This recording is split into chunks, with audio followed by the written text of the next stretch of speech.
اعوذ باللہ من الشیطان اللعین الرجیم بسم اللہ الرحمن الرحیم الحمد للہ وکفا وسلام علی عبادہ الذین اصطفیٰ درود بھیجو محمد وعلی محمد صلی اللہ علیہ وسلم۔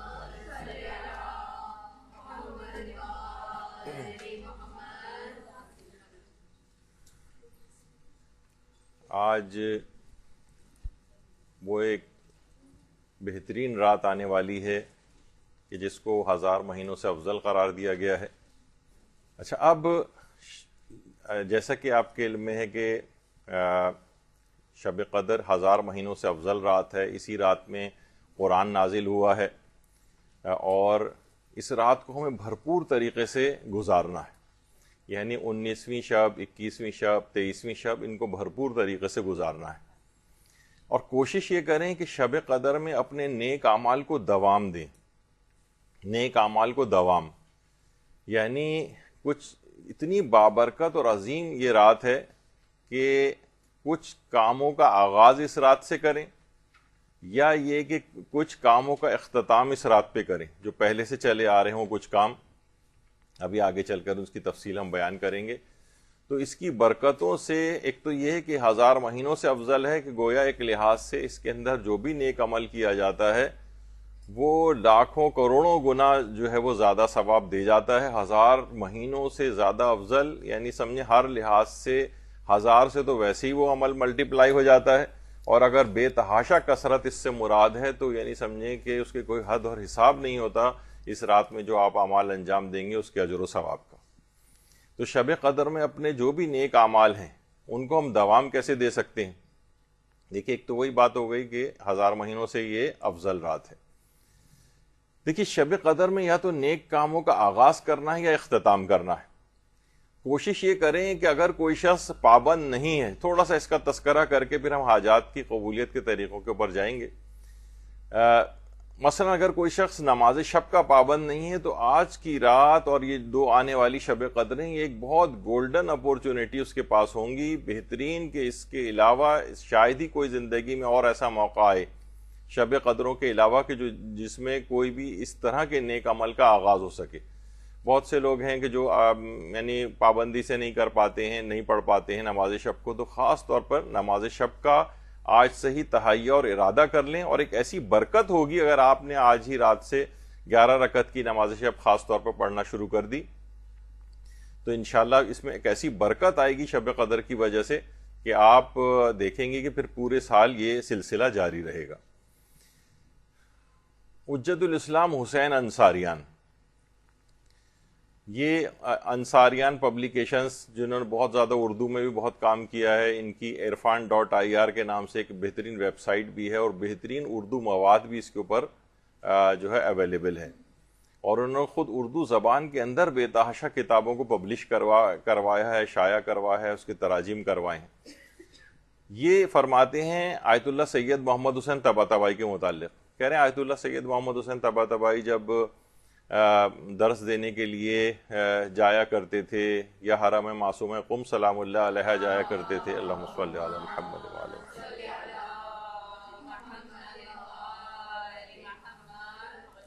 تو راہ چلتے ہوئے بہت سارے لوگ ان کے پاس آتے تھے اور راہ چلتے چلتے سوال و جواب کر لیا کرتے تھے۔ ان میں علماء بھی ہوتے تھے، ایک عام فرد بھی ہوتے تھے۔ تو فرماتے ہیں کہ ایک دفعہ یہ درس دینے کے لیے حرم معصومہ جا رہے تھے تو ایک صاحب آئے ان کے پاس اور آ کر کہنے لگے کہ یہ جو آپ نے اتنا بلند مقامات عالیہ آپ نے حاصل کی ہیں روحانیت میں، ہمیں بھی کچھ بتائیں تاکہ ہم بھی ان طریقہ کار پہ عمل کر کے اس کے اوپر عمل کر کے اور ہم بھی ان مقامات کو حاصل کریں۔ آقا حسین انصاریان کہتے ہیں میں نے آج تک کبھی اس طرح کا کوئی سوال کرتے نہیں دیکھا تھا آیت اللہ محمد حسین طباطبائی سے، لیکن انہوں نے اسی اطمینان کے ساتھ جواب دیا، کہا کہ راہیں تو بہت ساری تھیں لیکن 2 باتیں ایسی تھیں کہ جن پر میں نے عمل کیا اور ان باتوں پر آج تک مجھے فخر ہے، جس سے میں نے ان مقامات کو حاصل کیا ہے۔ اس میں پہلا تو ہے کہ گریہ بر سید الشہداء امام حسین علیہ الصلوۃ والسلام، اللہم صلی علی محمد وعلی محمد،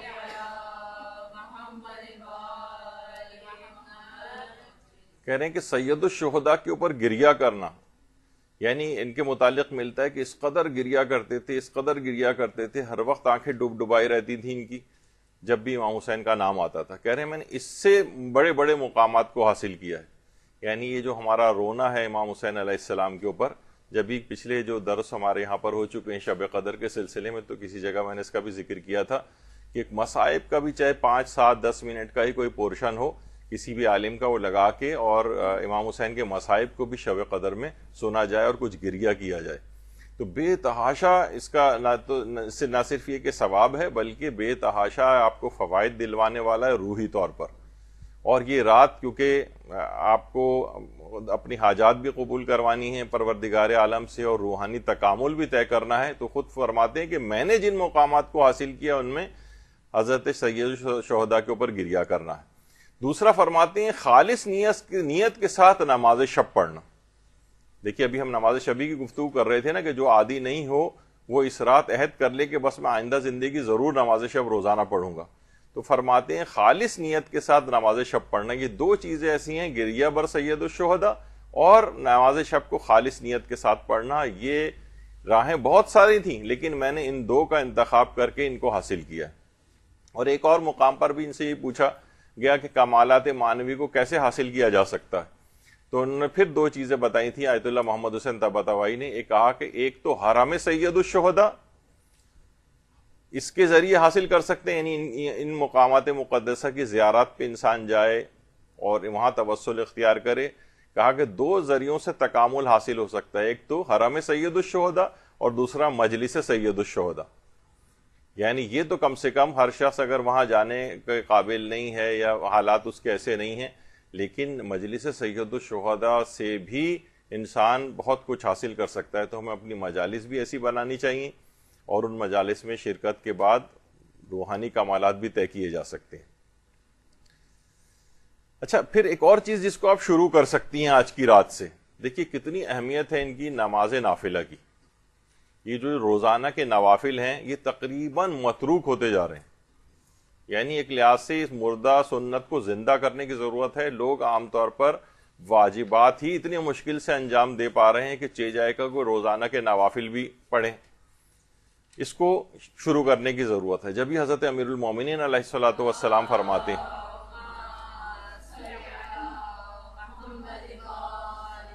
کہ اپنے نفس کو ہم آزمائیں کیسے، تو فرماتے ہیں اطاعت خدا میں واجبات کی ادائیگی پر صبر کرنے اور نوافل و فرائض کو قائم کرنے میں اپنے نفس کو آزماؤ۔ یعنی دیکھو تو آپ ہیں کتنے پانی میں، یعنی اگر آپ واجبات و فرائض پہ مکمل عمل کر رہے ہیں اور نوافل کو بھی ساتھ ساتھ آپ جو ہے ان کے اوپر بھی عمل پیرا ہیں، تو پھر یہ کہ آپ واقعی اپنے آپ کو جج کر سکتے ہیں کہ آپ صحیح ٹریک کے اوپر جا رہے ہیں۔ ورنہ اگر مثلا بہت مشکل سے صرف واجبات پہ اگر عمل ہو پا رہا ہے تو اس کا مطلب ایمان کے اعتبار سے ذرا آپ پیچھے چل رہے ہیں، اگر نوافل اس کے ساتھ نہیں۔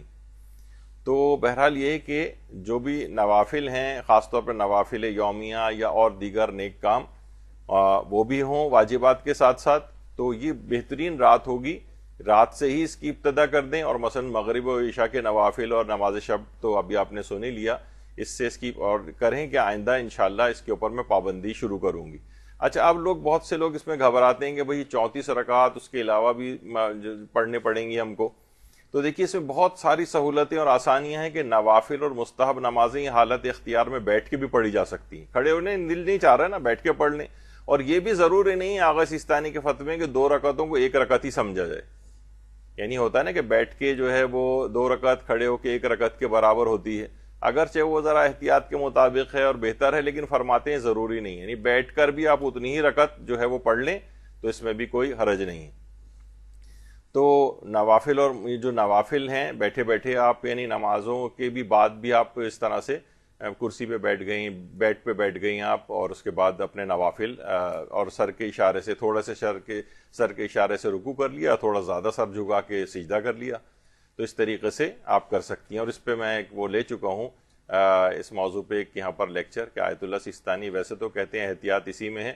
کہ بیٹھ کے تو نماز جائز ہے، لیکن سر کو جھکا کے اشارے سے جبکہ نارمل سجدہ ہو سکتا ہے اس میں اشکال لگاتے ہیں، لیکن وہ میں نے آیت اللہ اسحاق فیاض کی جو ہے آپ کو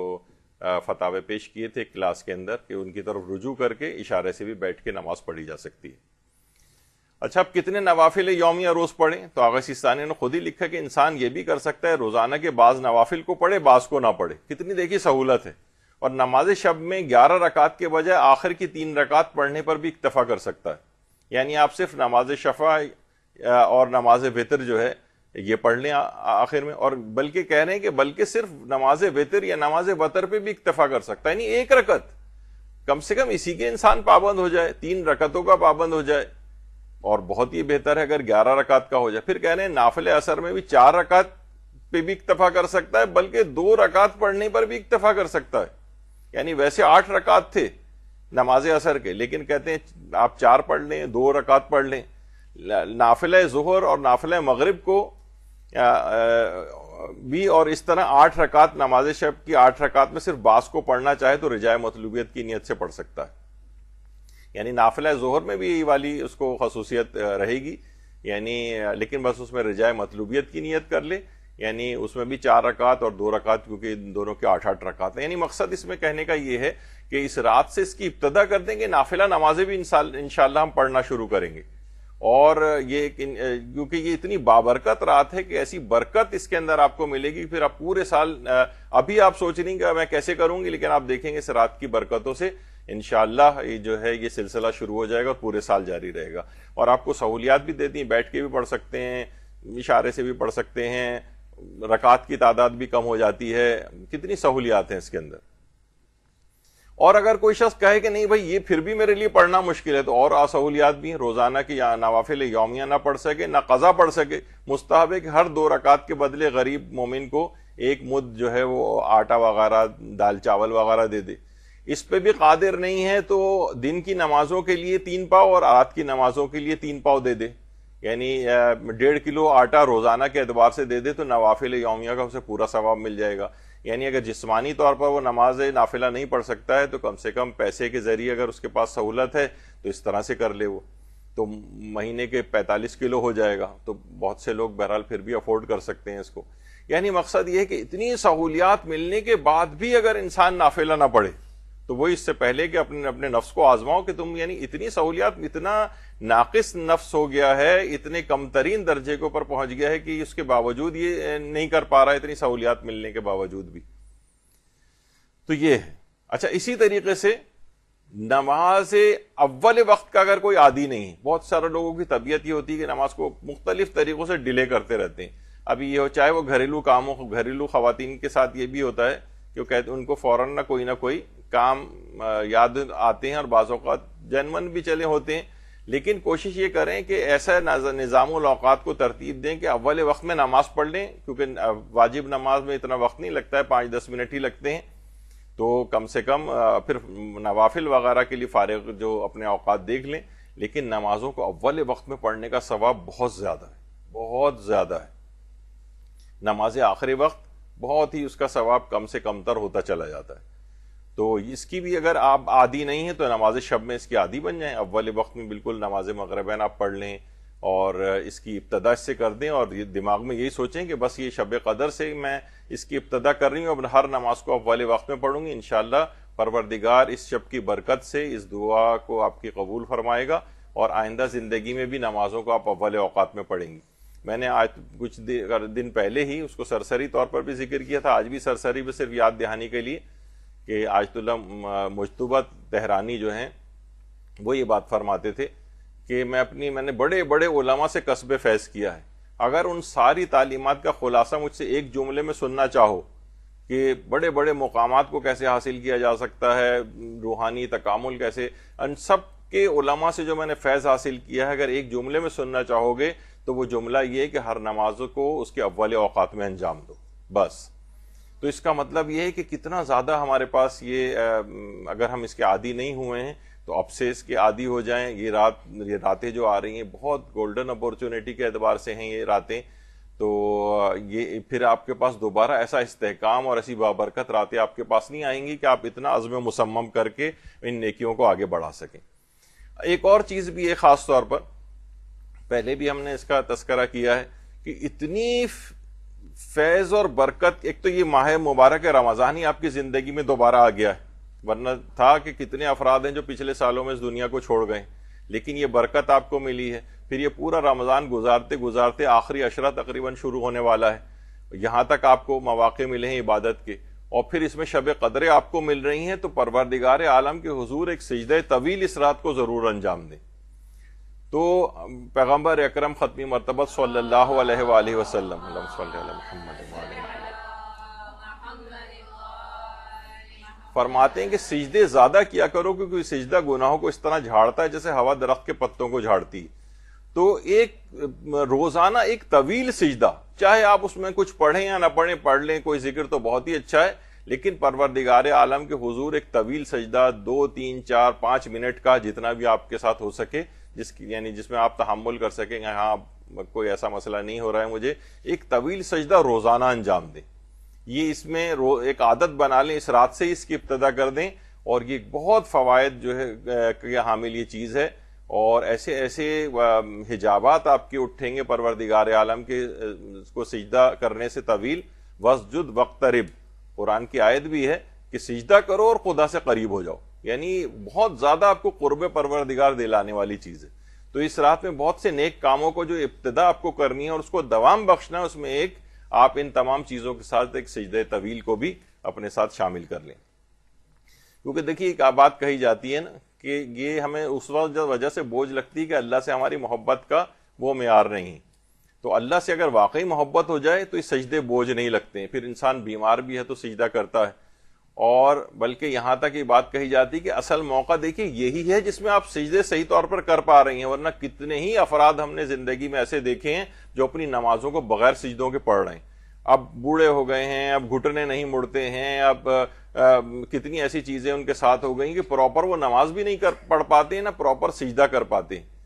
تو اس موقع کو آنے سے پہلے جو افراد اس پر قادر ہیں وہ اپنی عبادت کو بڑھائیں، پروردگار کو سجدے زیادہ کریں، ورنہ یہ کچھ عرصے بعد خدا نخواستہ ہر شخص کے ساتھ مجبوری بھی آ جاتی ہے، اور بہت سے لوگ تو بغیر مجبوری کے بھی، ایسی خاص مجبوری نہیں ہوتی لیکن پھر بھی اپنی واجب نمازیں کرسیوں میں بیٹھ کے پڑھ رہے ہیں، اور اکثر مراجع کے نزدیک ان کی نمازیں بھی باطل ہوتی ہیں، اور بلکہ دوبارہ بھی پڑھنے کی ضرورت پیش آتی ہے۔ کچھ احتیاط واجب لگاتے ہیں، کچھ فتویٰ لگاتے ہیں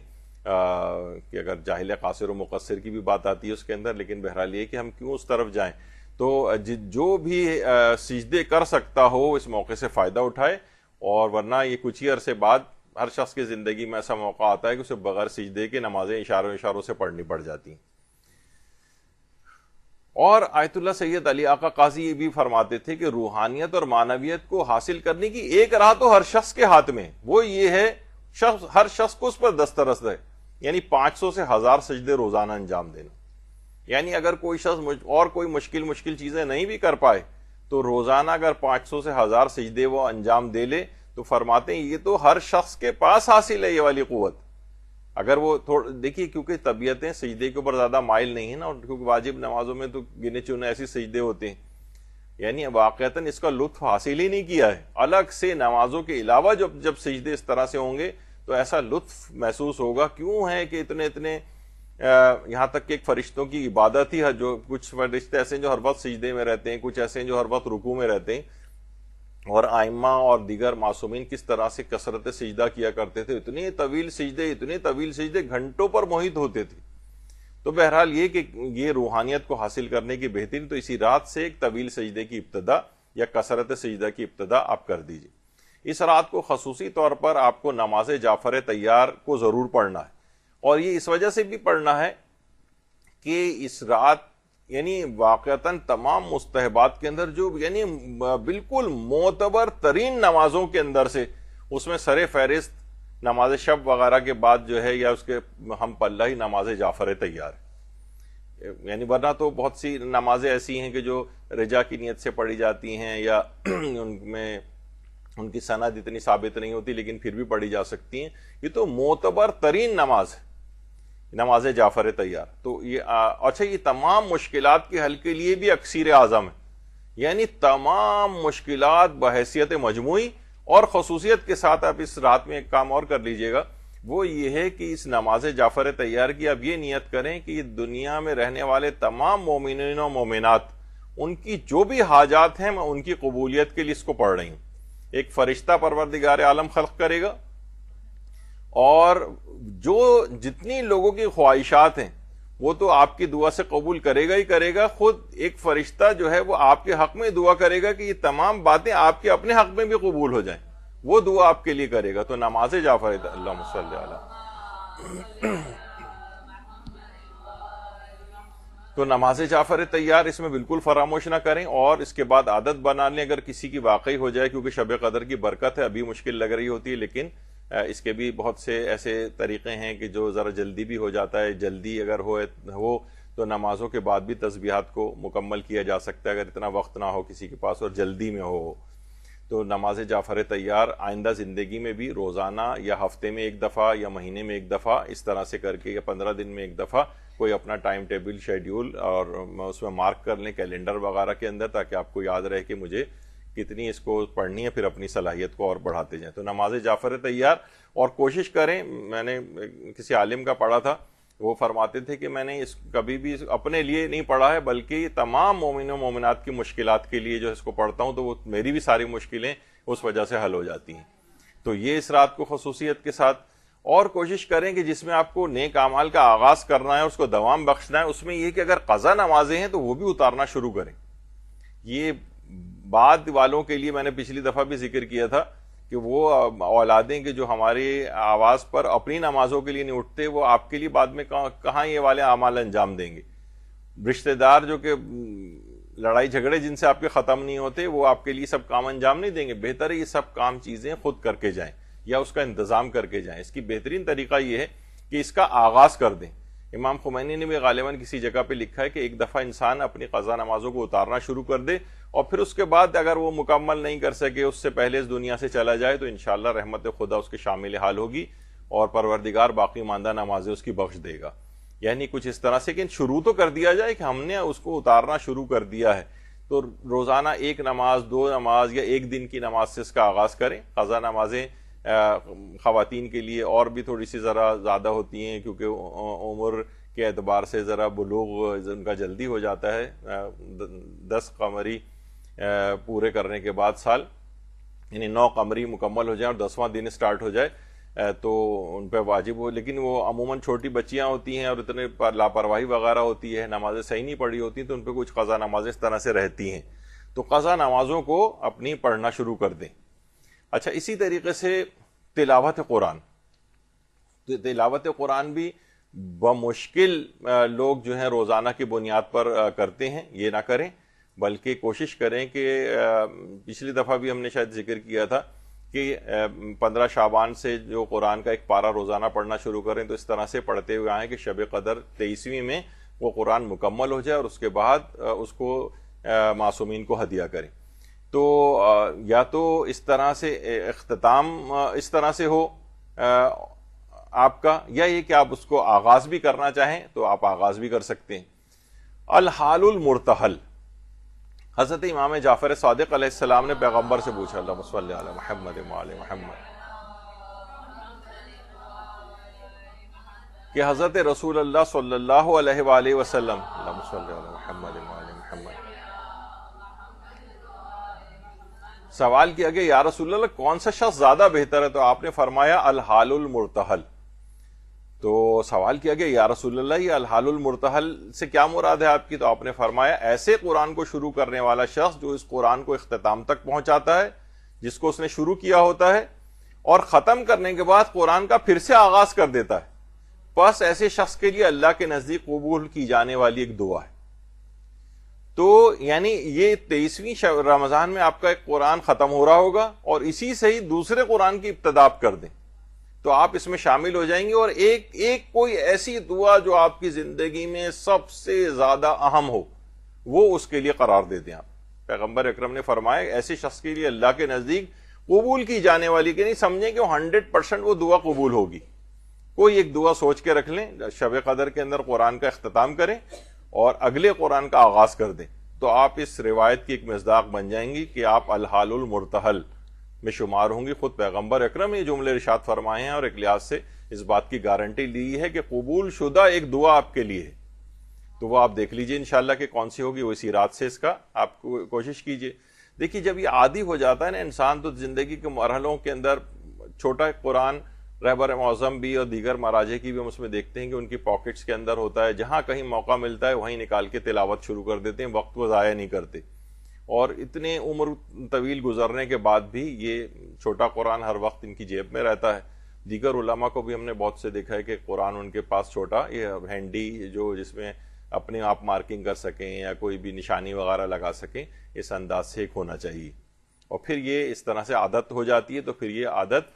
تلاوت قرآن کی انشاءاللہ پھر یہ ختم نہیں ہوتی ہے. آیت اللہ بہجت کے بھی ایک ہر وقت اس طرح سے تلاوت قرآن کرتے تھے، شب قدروں کے اندر بھی تلاوت کرتے تھے. یہاں تک کہ انسان اگر کبھی بہت بوڑھا بھی ہو جائے، بیمار بھی ہو جائے، عام طور پر تو مریض حضرات کو ہم نے نہیں دیکھا کہ وہ تلاوت قرآن کہیں ہاسپٹلس میں ڈرپیں لگی ہوئی ہیں، ان کی تو اپنی واجب نمازیں پڑھنا ان کو مشکل ہو جاتی ہیں، لیکن جو دین پر عامل ہیں یا اس کے عادی ہو چکے ہیں تو وہ اس تلاوت قرآن کو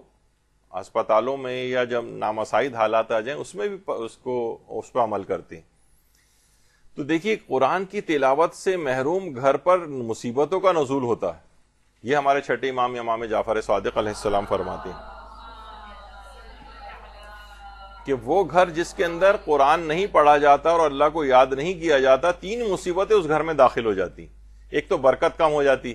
ہر وقت انسان مہنگائی کا رونا روتا رہے گا، مالی مشکلات رہیں گی. یعنی دوسرا ہے کہ فرشتے اس گھر کو چھوڑ دیتے ہیں. اب کیا ہے، برکت سے محروم ہو جاتا ہے وہ گھر، فرشتے اس کے لیے دعائیں کرتے ہیں وہاں پر، وہ سب ان کی دعاؤں سے انسان محروم ہو جاتا ہے. ان کے گھر چھوڑنے سے کیا ہوتا ہے، خانہ خالیہ دیومی گیرد، یعنی شیطان گھروں کے اندر داخل ہو جاتے ہیں. تو اب ظاہر شیطان داخل، اب لڑائی جھگڑے بھی ہوں گے، ہنگامے بھی ہوں گے، بے برکتیاں بھی ہوں گی. تو یہ گھروں میں تلاوت قرآن جو ختم ہو گئی، بچوں کو بھی روزانہ چند سورہ، کم سے کم 1 رکوع 2 رکوع، یعنی گھر کے تمام افراد اس کا ضرور پابندی کریں تو گھروں میں برکتوں کا نزول ہوتا ہے، ورنہ ان تمام مفاسد کا گھر شکار ہو جاتے ہیں. تو یہ خاص طور پر اس رات سے اس کی ابتدا کر دیں کہ آئندہ ہم اس طرح سے کچھ نہ کچھ قرآن کو گھر کے اندر رائج کریں گے. کہا جاتا ہے نا جن گھروں سے قرآن کی صدائیں نہیں گونجتی تو وہ ملت یا قومیں یا اس طرح سے وہ بھی سمجھیں کہ مردہ ہو چکے ہیں. یہ اگر گھر سے تلاوت قرآن کی آواز نہیں آ رہی تو یہ گھر کے افراد مردہ ہیں، یعنی سمجھیں اب یہاں کوئی رہتا نہیں، اس طور پہ اس کو شمار کیا گیا. تو قرآن کی تلاوت اس انداز سے. اور پھر یہ بھی ہے کہ جو قرآن کی تلاوت آپ کریں گی اور یہ ختم قرآن جو آپ کریں گی، اس کا ثواب آپ جو ہے وہ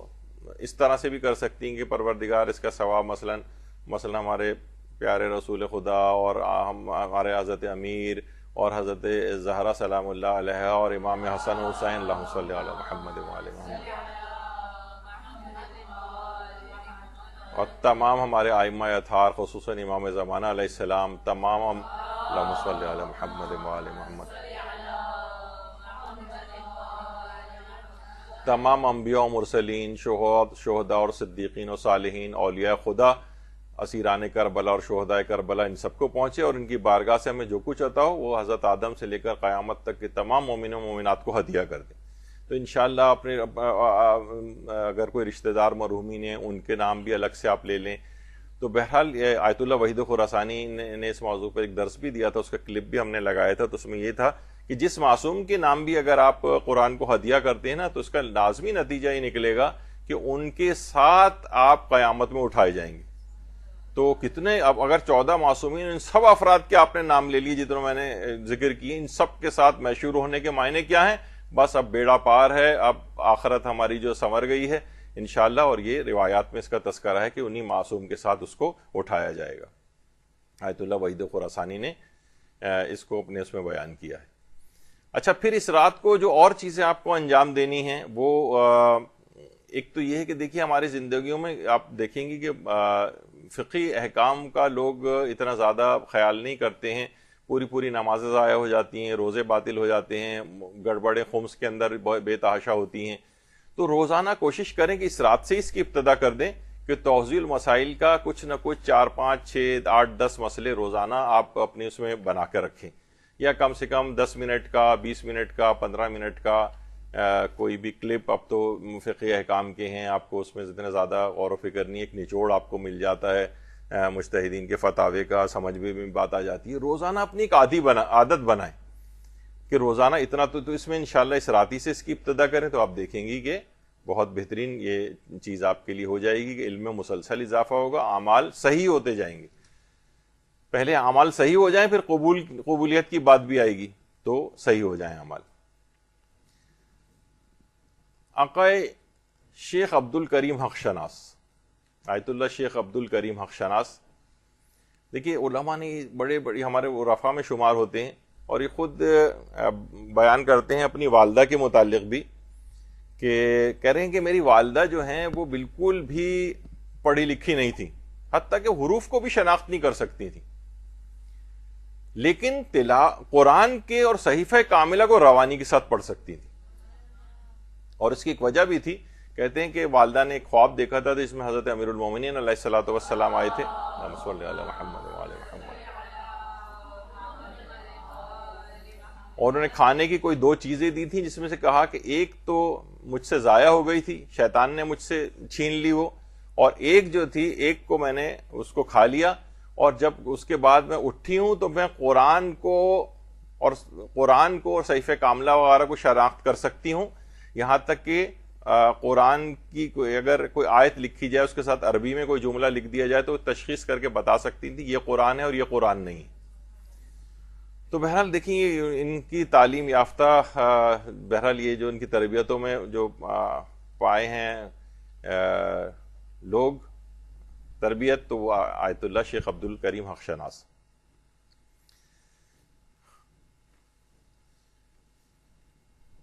وہ یہ فرماتے تھے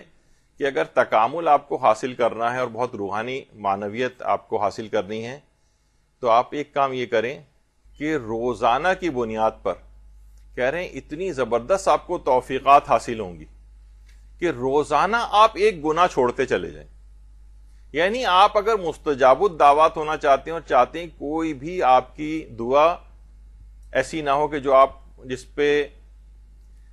آپ کی قبول نہ ہو، تو روزانہ ایک گناہ چھوڑتے چلے جاؤ. اور روزانہ گناہ چھوڑتے چلے جاؤ میں دیکھیے بہت ساری چیزیں ایسی ہیں. ایک تو اسرافی، کسی نے بہت اچھی بات کہی تھی، میں نے کہیں پڑھی تھی کہ ہم نے کورونا سے یہ تو سیکھ لیا کہ شادی کی تقریب 4-5 لوگوں میں بھی ہو جاتی ہے. یہی بات ہمیں شارع اسلام کی شریعت 1400 سال سے سمجھا رہی تھی. اگر یہ پہلے سمجھ میں آ جاتا، اتنی فضول اسراف نہ کرتے تو خربوں کا اسراف بھی نہیں ہوتا، لاکھوں گھر بھی بس جاتے. اب اس میں لاکھوں روپے خرچ کرتے چلے جا رہے ہیں. تو ایک روزانہ کی بنیاد پر ایک برائی انسان چھوڑتا چلا جائے، اور فرماتے ہیں کہ روزانہ کی بنیاد پر ایک نئی نیکی کا اضافہ کرتا چلا جائے، تو یہ شروع ہی سے مستجاب الدعوات ہو جاتا ہے. یعنی آپ جو بھی آپ دعا کریں گے، دیکھیے ہمارا یہی ہے نا کہ شب قدر میں ہم حاجات کو کیسے قبول کروائیں. تو ایک طریقہ انہوں نے عبد الکریم حق شناس نے ایسا بتایا کہ یہ اگر آپ کرنا شروع کریں گے، روزانہ ایک برائی چھوڑتے جائیں، نوٹ کرتے جائیں اپنے پاس، اور ایک نیکی کا اضافہ کر لیں. وہ کہتے ہیں کہ آپ کی ہر دعا قبول ہو جائے گی، ایک ایسی صلاحیت آپ کے اندر آ جائے گی. عبد الکریم حق شناس کے متعلق کہا جاتا ہے کہ اس قدر یہ گناہوں سے بچتے تھے کہ یعنی اپنی زندگی میں ایک دفعہ انہوں نے کسی کی غیبت سن لی تھی اور اس کا دفاع نہیں کر سکے تھے. غیبت کی نہیں، بعض اوقات ہوتا ہے نا کہ کوئی دوسرے آدمی نے غیبت کر دی تو ایک حق بنتا ہے اس مومن کا دفاع کیا جائے.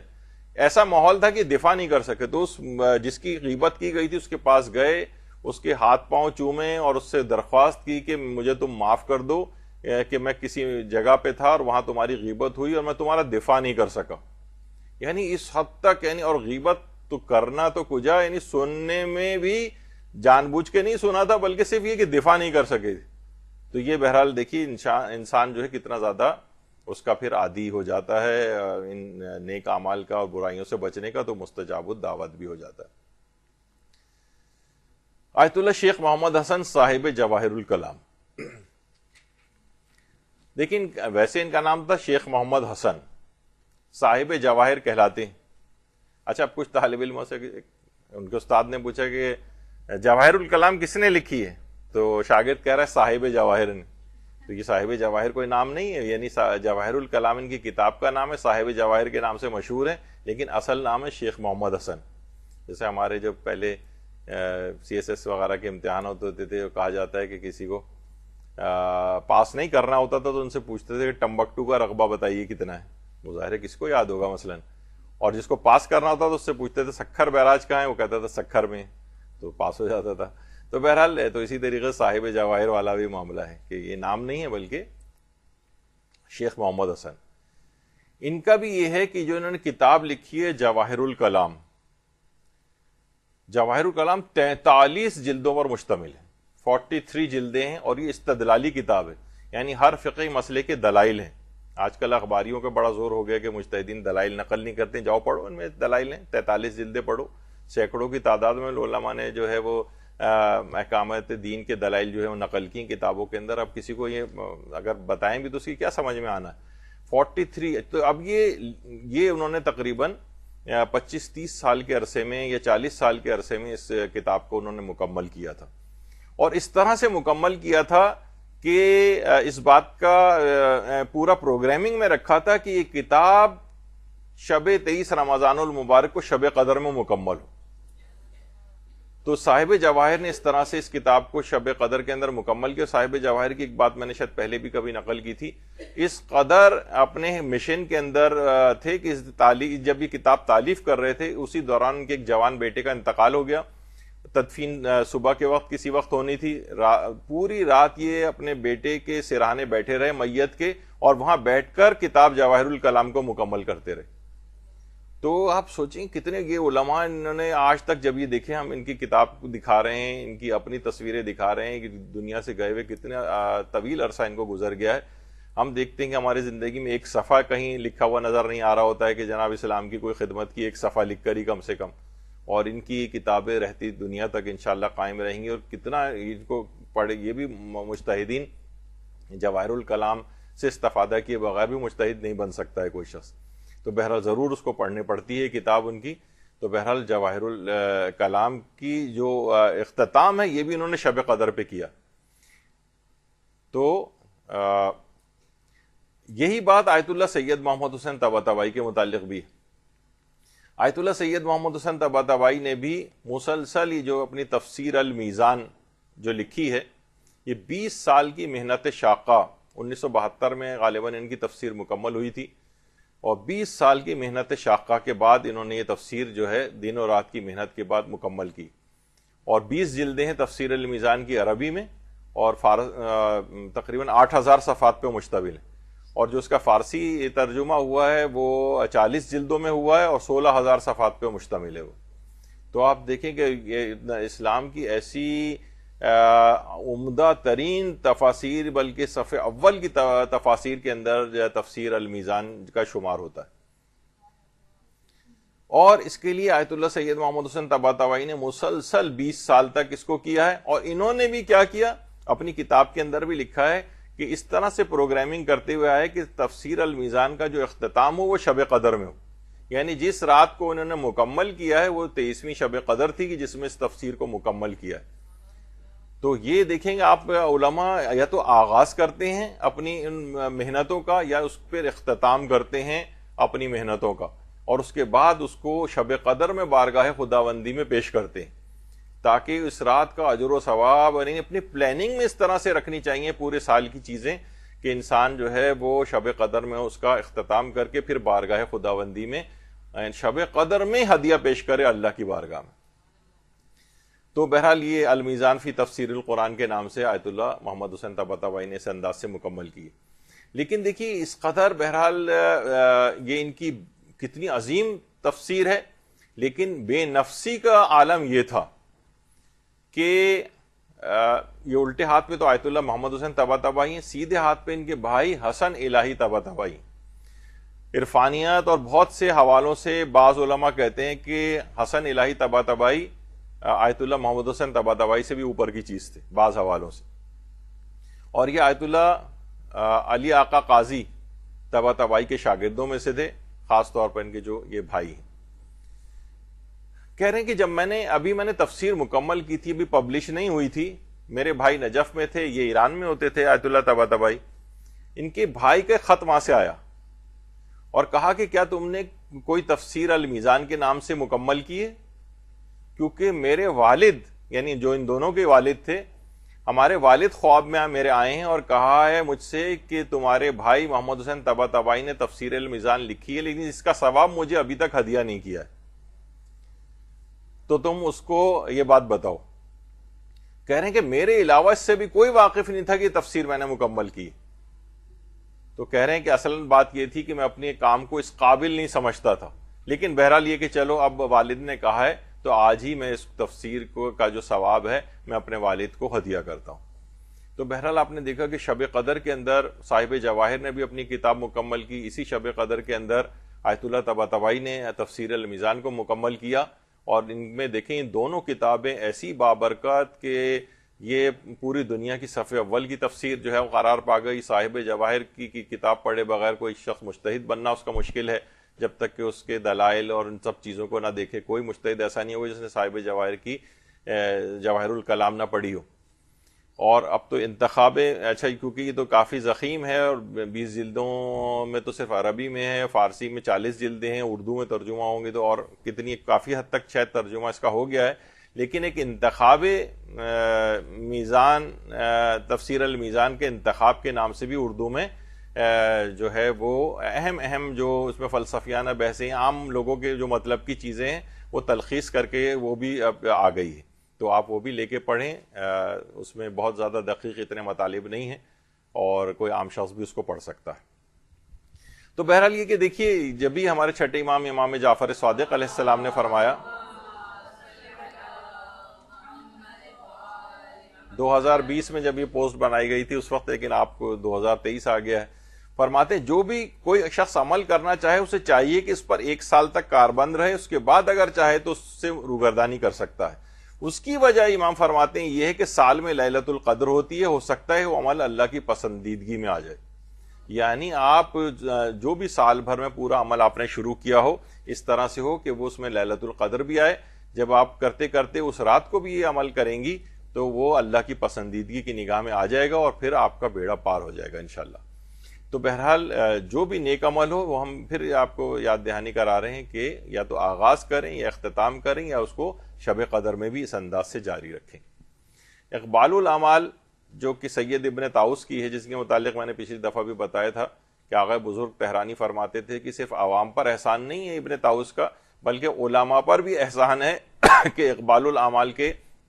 نام سے انہوں نے ایک کتاب لکھی ہے جس میں پورے سال کے اس طرح کے مہینوں کی چیزیں بھی اس میں بیان کی گئی ہیں۔ اس میں دیکھیے ایک دعا ہے جو خاص شب قدر کے لیے اس میں لکھی گئی ہے، اللہم صلی علی محمد وآل محمد ووفقنی فیہ لیلۃ القدر علی افضل حال تحب ان یکون علیہ احد من اولیائک وارضاہ لک۔ پہلے اللہ محمد وآل محمد پر درود ہو، اللہم صلی علی محمد وآل محمد،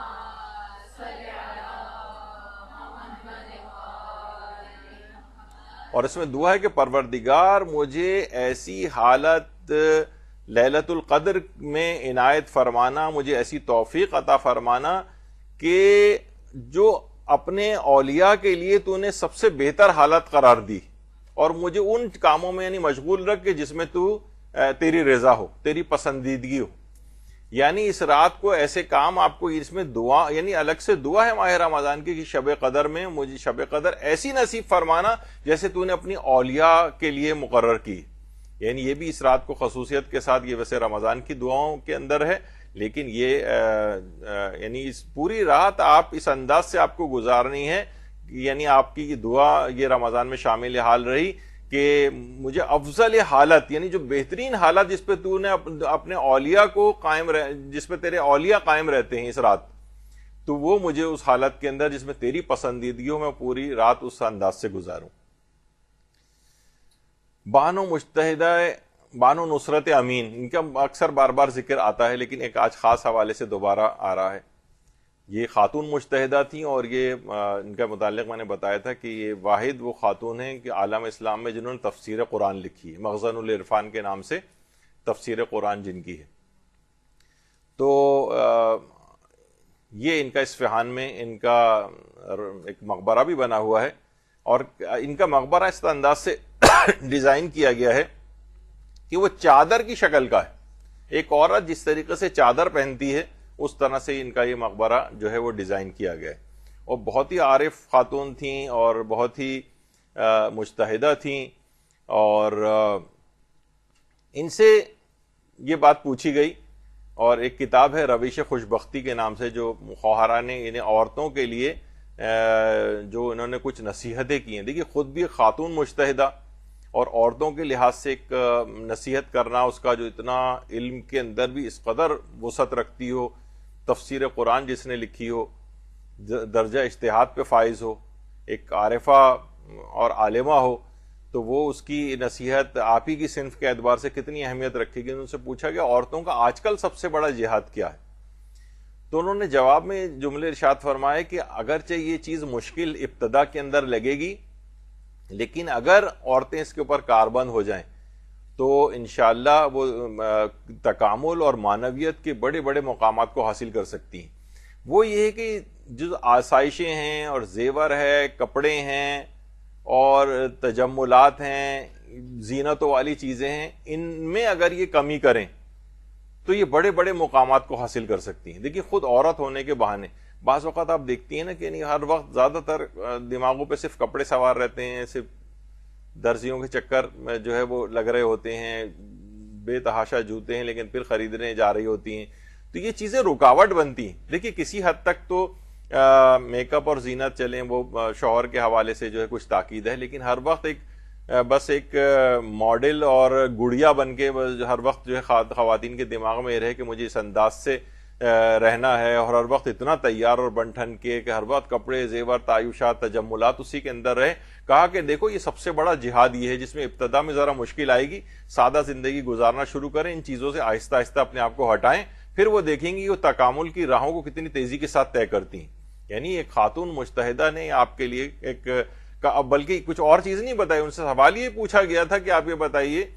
کہ آج کل عورتوں کا جہاد کیا ہے، تو وہ اور بہت سی چیزیں بتا سکتی تھیں، لیکن کہا کہ نہیں ان تعیشات کو چھوڑو، ان میں کچھ کمی کرو، اور بس جو اسلام نے جس حد تک کہا ہے اس کا سہارا لے کے عورتیں بہت ہی زیادہ یعنی اس کو کراس کر گئی ہیں، اپنی لمٹ سے بہت آگے چلی گئی ہیں. تو اس میں خاص طور پر تو یہ جہاں رات میں بہت ساری چیزیں آپ کو کرنی ہیں تو اس کا بھی آغاز اسی رات سے کر دیجیے گا کہ یہ جو لامتناہی کپڑے بنانے کا اور زیورات کا اور میک اپ کا اور مختلف چیزوں کا ہے، اس میں کمی آہستہ آہستہ لے کر آئیں، پھر آپ دیکھیں گے کہ واقعی بہت آپ کے لیے سہولت، آسانی اور آگے کے بھی مراحل بہت سے طے ہوتے چلے جائیں گے.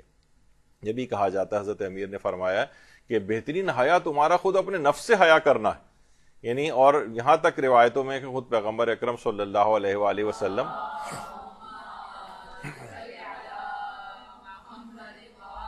یہ جتنی تجملات میں ہوں گی دکھانا چاہیں گی، یہ یعنی تمہاری عورتوں میں بدترین عورتیں وہ ہیں جو متکبر ہیں، بناؤ سنگھار کی نمائش کرنے والیاں ہیں، یہی تو منافق ہیں، ان کی بہت کم تعداد جنت میں جائے گی. تو یہ اس کا لازمی نتیجہ. دیکھیں جب کوئی بہت تیار ہوتا ہے، نئے کپڑے پہنتا ہے، بہت آرائش، تو اس کا یعنی شیطان بہر بھی اس کو ورغلاتا ہے کہ باہر نکلو، لوگوں کو اپنے آپ کو دکھاؤ، اپنے حسن کی جو ہے وہ مثلاً پذیرائی جو ہے معاذ اللہ لوگوں سے حاصل کرو. تو بہرحال یہ ایک شیطانی ایک وہ چیز آتی ہے اس کے اندر، اور اگر آدمی نارمل اس کے اندر رہے تو یہ والے خواہشات نہیں ابھرتی ہیں اس کے اندر. تو بہرحال یہ ایک لحاظ سے آج کی رات کا ایک پیغام بانو نصرت امین کا یہ بھی دماغ میں اس لحاظ سے رکھنا چاہیے. پھر اس رات کے حوالے سے خاص طور پر شیخ صدوق جو اپنے استاد کے حوالے سے بیان کرتے ہیں کہ انہوں نے فرمایا تھا کہ جو بھی 21ویں 23ویں کی راتوں کو مسائل دینی بیان کرتے ہوئے گزارے تو وہ سب لوگوں سے زیادہ افضل ہے. یعنی خود مسائل دینی سیکھے اور دوسروں کو سکھائے. لوگ نمازیں بھی پڑھ رہے ہیں، زیارتیں بھی پڑھ رہے ہیں، دعائیں بھی پڑھ رہے ہیں، اور بہت ساری چیزیں ہو رہی ہوتی ہیں، لیکن یعنی باقاعدہ جو سب سے افضل عمل ہے یعنی خود مسائل دینی سیکھے اور دوسروں کو سکھائے، یہ بہت کم ہوتا نظر آتا ہے معاشرے میں، جبکہ شیخ صدوق بیان کرتے ہیں کہ سب سے افضل عمل یہی ہے. آیت اللہ سید جواد عاملی جن کو صاحب مفتاح الکرامہ کہا جاتا ہے، یعنی بہت سے علماء اپنے کتابوں کے نام سے مشہور ہیں. یعنی جو علامہ حلی کی کتاب تھی قواعد، اس کی شرح انہوں نے لکھی ہے مفتاح الکرامہ کے نام سے. آیت اللہ سید محمد جواد حسین عاملی. اچھا، یہ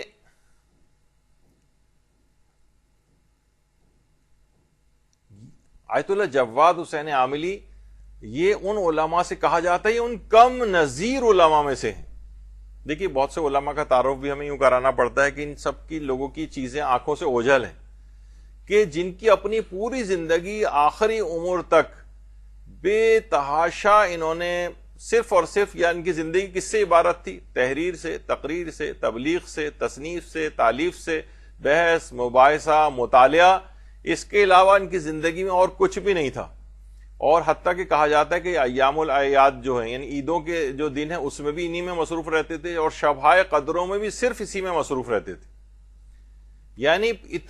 ان کم نظیر علماء میں سے ہیں کہ جن کی پوری زندگی اول تا آخر صرف اور صرف علم دین کے لیے مخصوص ہو کے رہ گئی تھی. حتیٰ کہ شب قدروں تک کے اندر اسی میں مصروف رہتے تھے، عید کے دنوں میں بھی انہیں چیزوں میں مصروف رہتے تھے. تو ان سے سوال یہ پوچھا گیا کہ ما ہی افضل اعمال لیلۃ القدر، کہ آپ کی نگاہ میں سب سے زیادہ افضل ترین عمل شب قدر میں کیا ہے؟ تو انہوں نے جواب دیا کہ علماء امامیہ کا اس بات پر اجتماع ہے کہ الاشتغال بطلب العلم، کہ اس رات کو طلب علم میں مشغول رہا جائے. علماء امامیہ کا اس پر اجماع ہے. بھائی یہ بھی کہہ سکتے تھے کہ اس رات مثلا سب سے بڑا جو عمل ہے وہ عمل قرآن ہے، اس کی اپنی اہمیت ہے، زیارات ہیں، دعائیں ہیں، سورے ہیں، اور بھی بہت سارے اعمال جو ہیں اس کے اندر جو ہے وہ بتائے جا سکتے تھے. لیکن کیا کہہ رہے ہیں کہ علماء امامیہ کا اس بات پر اجماع ہے، یعنی وہ شخص جس کی پوری زندگی صرف مطالعے کے اندر گزری ہے اور تعلیمات اہل بیت مکمل جس کو حاصل ہے، وہ یہ کہہ رہا ہے کہ علماء امامیہ کا اس بات پر اجماع قائم ہے کہ اس رات کو کا جو سب سے افضل عمل ہے وہ طلب علم ہے، اس میں گزارے ہو.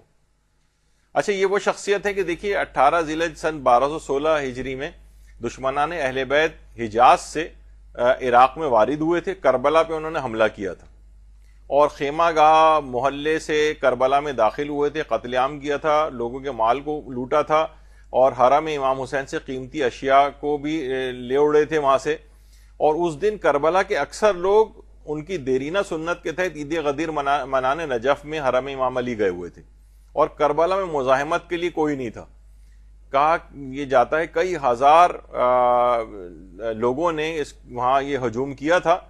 اور شہید ہونے والوں میں جو ہے وہ 2 سے 4 ہزار تعداد بتائی جاتی ہے جو وہاں پر جو لوگ رہ گئے تھے، ورنہ سارے کے سارے لوگ وہاں پر گئے ہوئے تھے، خاص طور پہ جوان وغیرہ.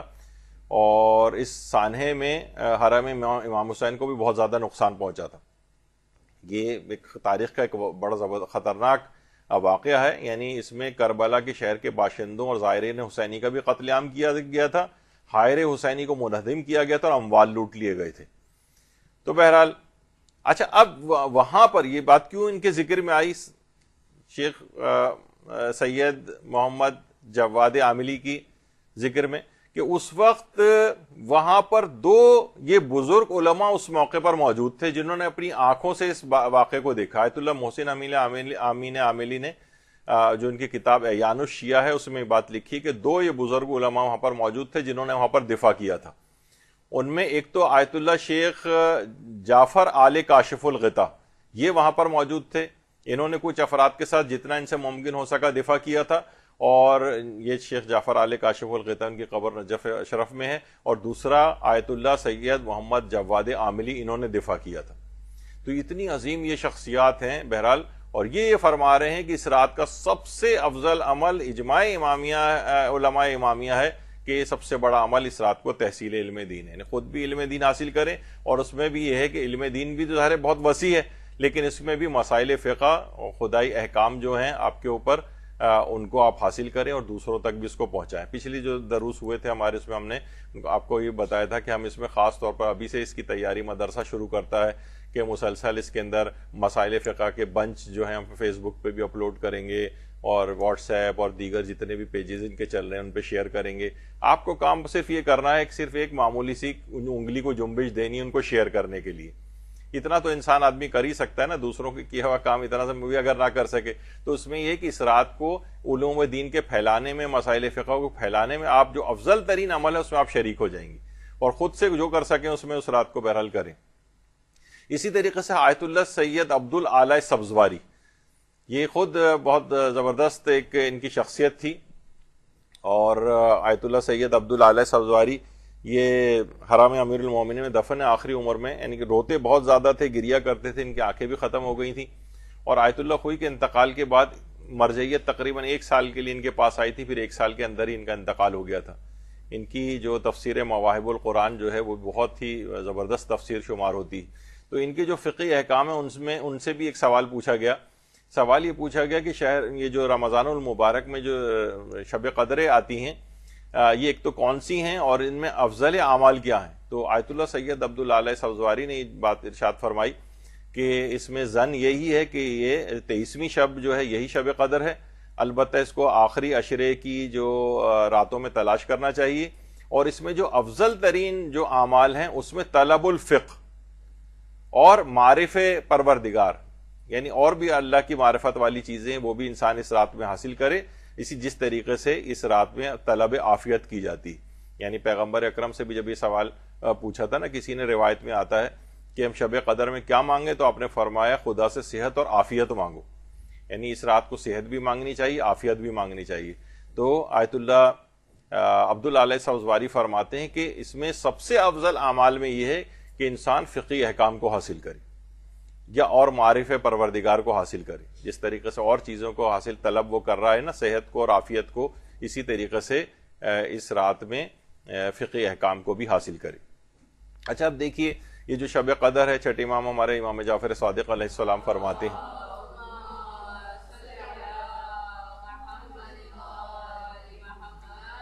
کہ تقدیرات کا تعین ماہ مبارک رمضان کی 19ویں شب کو ہو جاتا ہے، یعنی اس میں تقدیرات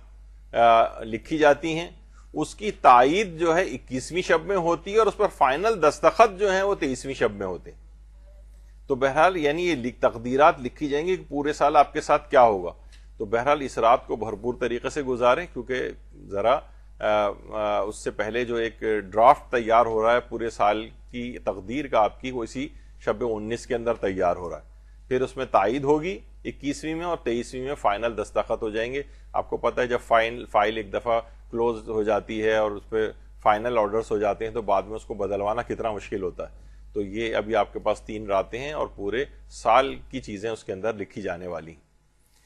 اور دیکھیے ائمہ سے ہمیں بہت ساری چیزیں اس رات طلب کرنی ہے۔ آیت اللہ تقی بہجت کا ایک استفتاء البرہان القاطع کے اندر ہے، جو ان سے پوچھے گئے سوالات جوابات کا مجموعہ ہے۔ آیت اللہ بہجت فرماتے تھے کہ ائمہ معصومین کو اپنی اجازت سے معاملات جاری کرنے اور شب قدر میں اسے نافذ کرنے میں کوئی رکاوٹ نہیں، اور اس امر کے ثبوت میں کوئی چیز مانے نہیں۔ یعنی اس میں خاص طور پر امام زمانہ علیہ السلام جو ہے ہمارے،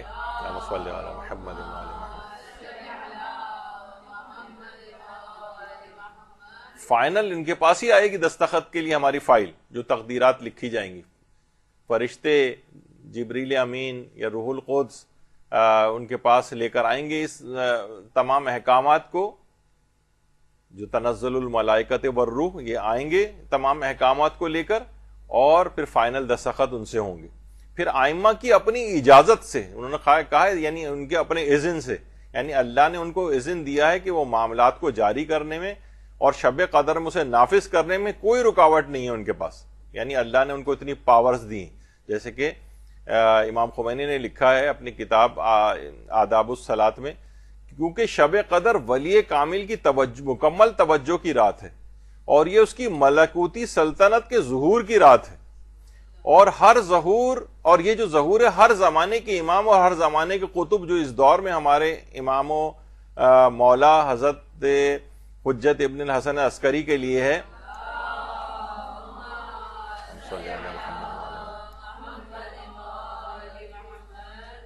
وہ اس عالم طبیعت کی جس اکائی کو بھی حرکت کو کم کرنا چاہیں کم کر سکتے ہیں، جب چاہیں اس کی حرکت کو تیز کرنا چاہیں تیز کر سکتے ہیں، جس کا رزق چاہیں زیادہ کر دیں، جس کا چاہیں رزق تنگ کر دیں۔ یہ اللہ کے ارادہ ازلیہ کا پرتو اور قوانین الہی کے تابع ہے۔ در حقیقت ہر چیز کا تصرف اللہ کے ارادہ غیبی کا نتیجہ اور اس کے تابع ہے۔ یعنی ائمہ کے پاس یہ سب پاورز آج کی رات خصوصیت کے ساتھ ہیں، تقدیرات میں وہ دخل رکھتے ہیں، یعنی اللہ کے اذن سے جس کی چاہیں گے عمر بڑھا دیں گے، کم کر دیں گے، جس کی چاہیں گے، یعنی اللہ کے اذن سے، اللہ کے مقابلے پر نہیں، وہ تو پھر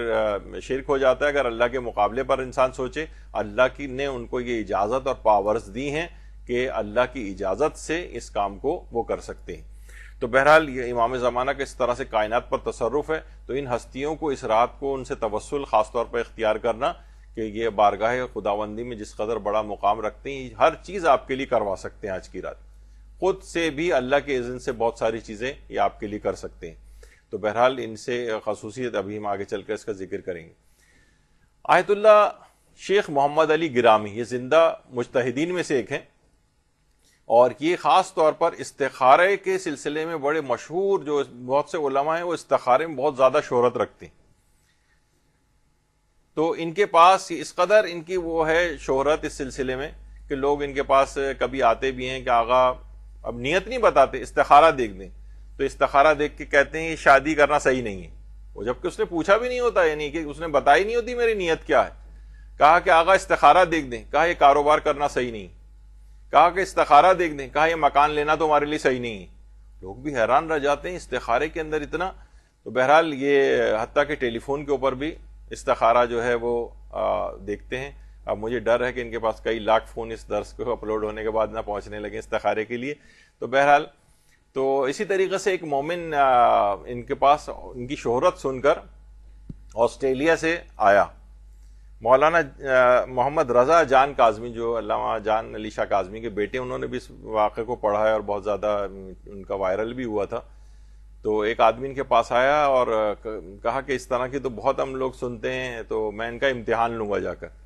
تو اس نے ایسے ہی فیک استخارہ جو ہے وہ دماغ میں سوچا، بس آ کے کہا کہ آغا استخارہ دیکھ دیں۔ تو انہوں نے قرآن اٹھایا اور اس کی طرف دیکھ کے کہنے لگے کہ جھوٹا استخارہ کیوں کروا رہے ہو؟ اب تو وہ بہت ہی حیران ہوا۔ اچھا، کہا کہ ٹھیک ہے آغا میرا ایک اور استخارہ بھی دیکھ دیں۔ کہا کہ ایک دفعہ کافی نہیں تھا امتحان لینا کہ دوبارہ امتحان لے رہے ہو، جھوٹا استخارہ کیوں دکھوا رہے ہو؟ اب اس کو پکا یقین ہو گیا، اور پھر اس نے اپنی مشکلات کو ذکر کیا کہ آغا یہ شدید ترین مشکلات ہیں، تو اب میں کیا اس سلسلے میں کروں؟ اچھا، اب یہ دیکھیے جو علماء ہیں یہ ایسے نہیں اس کو حاصل کر لیتے مقامات کو، یہ توسل کرتے ہیں، یا ائمہ اور امام زادوں سب کی قبور کے اوپر جاتے ہیں۔ اور آیت اللہ شیخ محمد علی گرامی، ان کا ہم نے باقاعدہ اس کے اوپر ایک لگایا بھی تھا، معصومین کی فضائل کی روایتوں کا معیار کا ایک استفتہ کچھ عرصے پہلے، جس پہ لوگ اکثر یہ کہتے ہیں کہ بھائی یہ روایتیں کہ فضائل کی جو روایتیں ہیں ان کے راوی وغیرہ مجہول ہوتے ہیں، نہیں پتہ نہیں چلتے، تو اس میں انہوں نے پورا تفصیل بتائی ہے کہ فضائل کی روایتیں اس زمانے میں بیان کرنے کا مقصد تھا قتل ہو جانا، تو اس وجہ سے ان کے نام جو ہے وہ روایتوں کے اندر نہیں آتے، لیکن فضائل کی روایتیں اس لحاظ سے ٹھیک ہیں۔ پھر انہوں نے کہا کہ دیکھو میں ایک ایسی چیز تم کو بتاتا ہوں، یہ تمام تمہارے مسائل اس سے حل ہو جائیں گے، وہ یہ ہے کہ تم 40 دنوں تک ہر نماز کے بعد دعائے توسل پڑھو۔ دیکھیے اتنا بڑا، یعنی جو عارف بھی ہے اور بڑا ان چیزوں میں مہارت رکھنے والا شخص ہے روحانی، وہ ایک چیز بتا رہا ہے۔ بعض اوقات ہوتا ہے کہ دعائے توسل اچھا یہ تو ہم روز پڑھتے ہی رہتے ہیں، نہیں، دعائے توسل کیا کہا کہ ایک تو 40 روز کا یہ عمل ہے، اور ابھی خواتین کیا کریں گی وہ بھی آگے چل کے میں ذکر کر دوں گا۔ دعائے توسل جو ہے وہ ہر نماز کے بعد ایک مرتبہ دعائے توسل، یعنی دن میں اگر 5 نمازیں واجب ہیں آپ پر تو 5 دفعہ دعائے توسل۔ کہ لوگ کہتے ہیں کہ جو ہم نے اس عمل کو کرنا شروع کیا اخلاص نیت کے ساتھ، اور فرماتے ہیں اس میں ایک احتیاط اور رکھو کہ خصوصاً ان 40 دنوں کے اندر یہ جتنے دن یہ عمل کر رہے ہو اس میں کوئی گناہ نہ کرو، یعنی یہ پورے اس کے اوپر کاربند رہو۔ تو بہرحال انہوں نے کہا کہ دعائے توسل جو ہے اگر تم یہ پڑھنا شروع کرو گے تو پہاڑ بھی اگر چاہو تو اپنی جگہ سے تم ہٹا سکتے ہو، یہ اتنی پاورفل چیز ہے دعائے توسل۔ اور جن لوگوں نے سن کر اس پر عمل کرنا شروع کیا وہ کہتے ہیں ابھی چند دن ہی گزرے تھے کہ ہماری حاجت پوری ہو گئی، کوئی کہہ رہا ہے کہ 3 دن میں پوری ہو گئی، کوئی کہہ رہا ہے 5 دن میں پوری ہو گئی، یعنی یہ اس قدر پاورفل ہے، یعنی ہر واجب نماز کے بعد ایک دفعہ دعائے توسل پڑھنا۔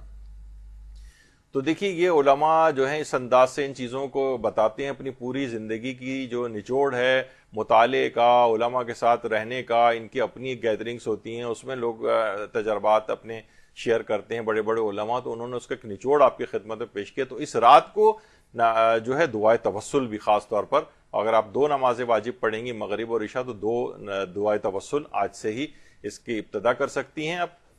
اور اچھا اب دیکھیے آیت اللہ شیخ محمد علی گرامی جوانی سے ہی دیکھیے ان لوگوں کے اندر یہ ہوتی ہے کہ عمر ان کی آگے بڑھتی ہے، یہی ہم آپ کی طرح کی عمروں کے ہوتے ہیں، لیکن جو ہے مسلسل علم حاصل کرتے جاتے ہیں، یہاں تک کہ پیرانہ سالی میں بڑھاپے کی اس میں داخل ہو گئے، لیکن ابھی تک علوم کے ایسے کرسیہ ہوتے ہیں کہ آپ دیکھیں کہ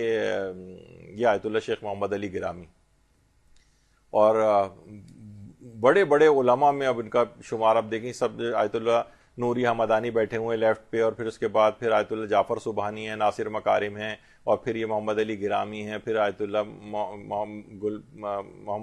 محمدی گل پائگانی ہیں، اور اس طرح سے پوری علماء کی صف کے نہیں، ایک وہ آدمی، ایک وہ نوجوان وہ علم حاصل کرتے کرتے اتنی بڑی صف کے اندر پہنچ گیا علماء کی۔ تو بہرحال یہ جو دعائے توسل ہے، یہ اس رات کو خصوصیت کے ساتھ آپ کو جو ہے وہ پڑھنا ہے، اور خواتین کے جن کو مخصوص ایام درمیان میں آ جاتے ہیں وہ بھی اوقات نماز میں مصلی کے اوپر بیٹھ جائیں۔ نماز تو ظاہر نہیں پڑھ سکیں گی، لیکن وہ بھی مثلا ظہر و عصر کے جو اوقات ہے اس میں بیٹھ جائیں، اور دو دعائے توسل ہر نماز کے بدلے میں جو ایک ہے اس طرح سے پڑھ لیں، اسی طرح مغرب عشاء، اسی طرح سے فجر۔ تو یہ 5 اوقات کے اندر یہ 5 دعائے توسل، تو انشاءاللہ کسی بھی اپنی حاجات یا حاجات کا جو بھی مجموعہ ہے اس میں آپ ضرور کرنا شروع کریں۔ اب دیکھیں گے لوگ کہتے ہیں کہ 40 کا عدد ہی مکمل نہیں ہو پاتا ہے اور بہت ہی جلد قبول ہو جاتی ہے، یہ والا طریقہ کار جو انہوں نے اس انداز سے بتایا۔ تو بہرحال معصومین دیکھیں خود فرماتے ہیں کہ ہمارے حوالے سے جو ہے وہ جب مشکلات اور سختیاں تمہاری طرف آئیں تو ہمارے وسیلے سے خدا سے مدد طلب کرو، کیونکہ خدا خود قرآن میں فرماتا ہے کہ خدا اس کے اسماء حسنہ کے ذریعے پکارو۔ خدا کی قسم ہم اہل بیت خدا کے ایسے اسماء حسنہ ہے کہ ہماری معرفت کے بغیر کسی کا کوئی عمل قبول نہیں ہوگا۔ تو ائمہ سے اس طرح سے توسل کرنا۔ تو دعائے توسل جو ہے وہ علماء نے بہت زیادہ اپنی کتابوں کے اندر لکھی ہے، اور آیت اللہ سید محمد صادق روحانی کا جو ایک استفتاء ہے انہوں نے کہا ہے کہ علامہ مجلسی نے بہار میں لکھا ہے کہ اس دعا کو شیخ صدوق نے ائمہ اطہار سے نقل کیا، اور فرماتے ہیں کسی حاجت کے لیے میں نے اس دعا کو نہیں پڑھا مگر فوراً اپنی حاجت کو پورا ہوتا ہوا پایا۔ تو یہ خاص طور پر دعائے توسل۔ اچھا، اب دعائے توسل، اب ذرا کیونکہ مجھے پاس اب مسلسل ٹائم دیکھ رہا ہوں کہ وقت کم ہوتا جا رہا ہے، اس قدر اس کی اہمیت ہے کہ رہبر معظم بھی مہدی سماواتی جو کہ بہت اچھی خوش الحانی سے دعائے توسل پڑھتے ہیں، اپنی جو بھی ان کی گیدرنگز ہوتی ہیں اس میں مہدی سماواتی کو بلایا جاتا ہے اور وہ ان کی محفل میں دعائے توسل پڑھی جاتی۔ تو بہرحال یہ اس کی بڑی اہمیت ہے، خود علماء دعائے توسل کے بہت زیادہ قائل ہیں۔ کچھ ہی عرصے پہلے سن 2020 میں لاہور کے جو علامہ اقبال انٹرنیشنل ایئرپورٹ ہے وہاں سے ایک جہاز اڑا تھا کراچی کے لیے، اور ماڈل کالونی میں آ کر گرا تھا، اور اسی میں ہی ایک مشہور جو ٹی وی اداکار ہیں منور سعید صاحب، ان کے بیٹے ظفر مسعود صاحب وہ بھی اسی کے اندر تھے، اور کہہ رہے ہیں ان کا خود ٹی وی اس کے اوپر موجود ہے وہ کلپ بھی منور سعید صاحب کا، کہ جب یہ جہاز گر گیا تھا اور اطلاع آ رہی تھی کہ جہاز کریش ہو گیا جس میں ان کا بیٹا بھی تھا، وہ کہہ رہے ہیں میں نے اسی وقت دعائے توسل پڑھنا شروع کر دی، دعائے توسل پڑھنا شروع کی، اور مجھے یقین ہو گیا کہ میرے بیٹے کو کچھ نہیں ہوگا، اور تھوڑی دیر بعد ہی یعنی دعائے توسل انہوں نے پڑھنی شروع کی، دعائے توسل ختم ہوئی اور ان کے بیٹے کا فون ان کے پاس آیا جو کہ زندہ حالت میں وہاں سے نکال لیا گیا تھا۔ اب آپ نے دیکھا کہ وہ جہاز درود بھیجے محمد علیہ محمد،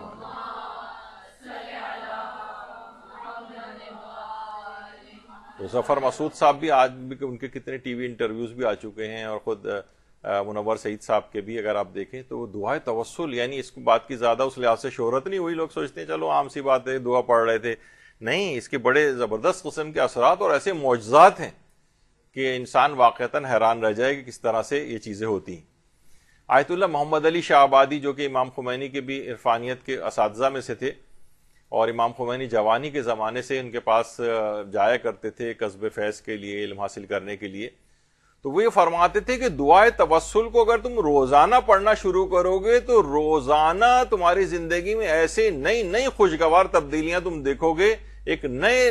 دروازے تمہاری طرف کھلیں گے رحمتوں کے پروردگار کے، اگر تم روزانہ اس کو پڑھنا شروع کرو گے، یعنی روزانہ کی بنیاد پر دعائے توسل، یعنی اتنے بڑا عرفانیت کا حامل اور اتنے بڑے علم اور مقام معنوی کے اوپر پہنچا ہوا شخص وہ یہ کہہ رہا ہے کہ روزانہ دعائے توسل کا پڑھنا،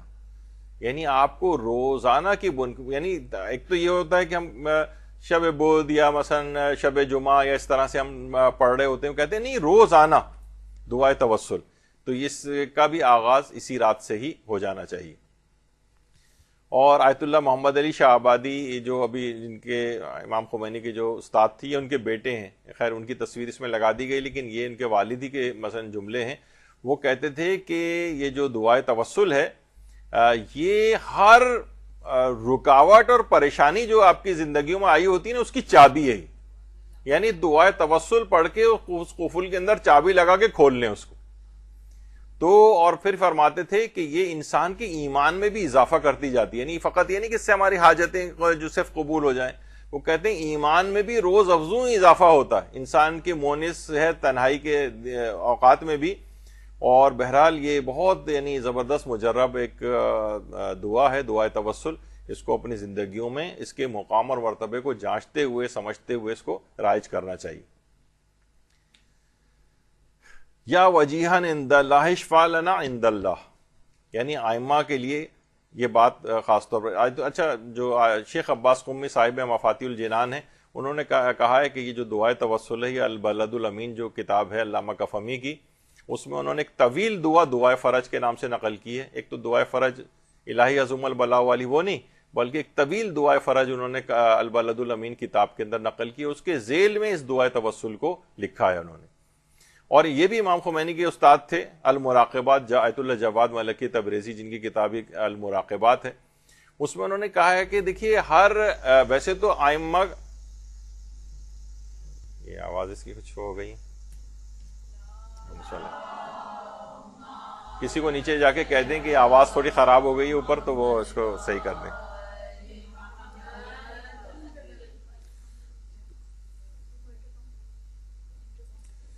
تو بہرحال تو ان کی کتاب المراقبات میں انہوں نے بات لکھی کہ دیکھیے ویسے تو ہم تمام اپنی حاجات تمام ائمہ سے ہی مانگ سکتے ہیں، تو لیکن کچھ خاص قسم کی حاجات ایسی ہیں جن کے لیے کچھ خاص ائمہ کا توسل درکار ہے۔ مثلا اگر کسی کی شادی بیاہ نہ ہو رہی ہو تو دو معصومین کا توسل خاص طور پر مفید ہے، جیسے حضرت زہرا سلام اللہ علیہ کا اللہم صلی علی محمد وآل محمد، اور حضرت امام محمد تقی علیہ السلام کا۔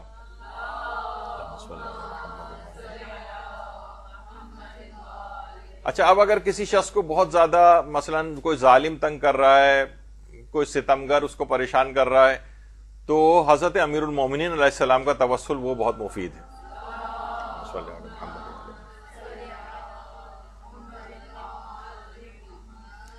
اچھا اسی طریقے سے مثلا اگر کسی کو کوئی مسافرت درپیش ہے، سفر میں کوئی شخص بہت پریشان ہو گیا ہے تو امام علی رضا علیہ السلام کا توسل وہ بہت مفید ہے، اللہم صلی علی محمد۔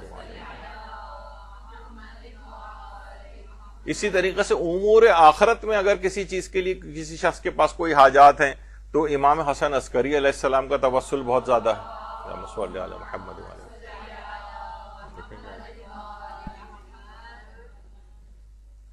اچھا اللہم صلی علی محمد، ٹھیک ہے،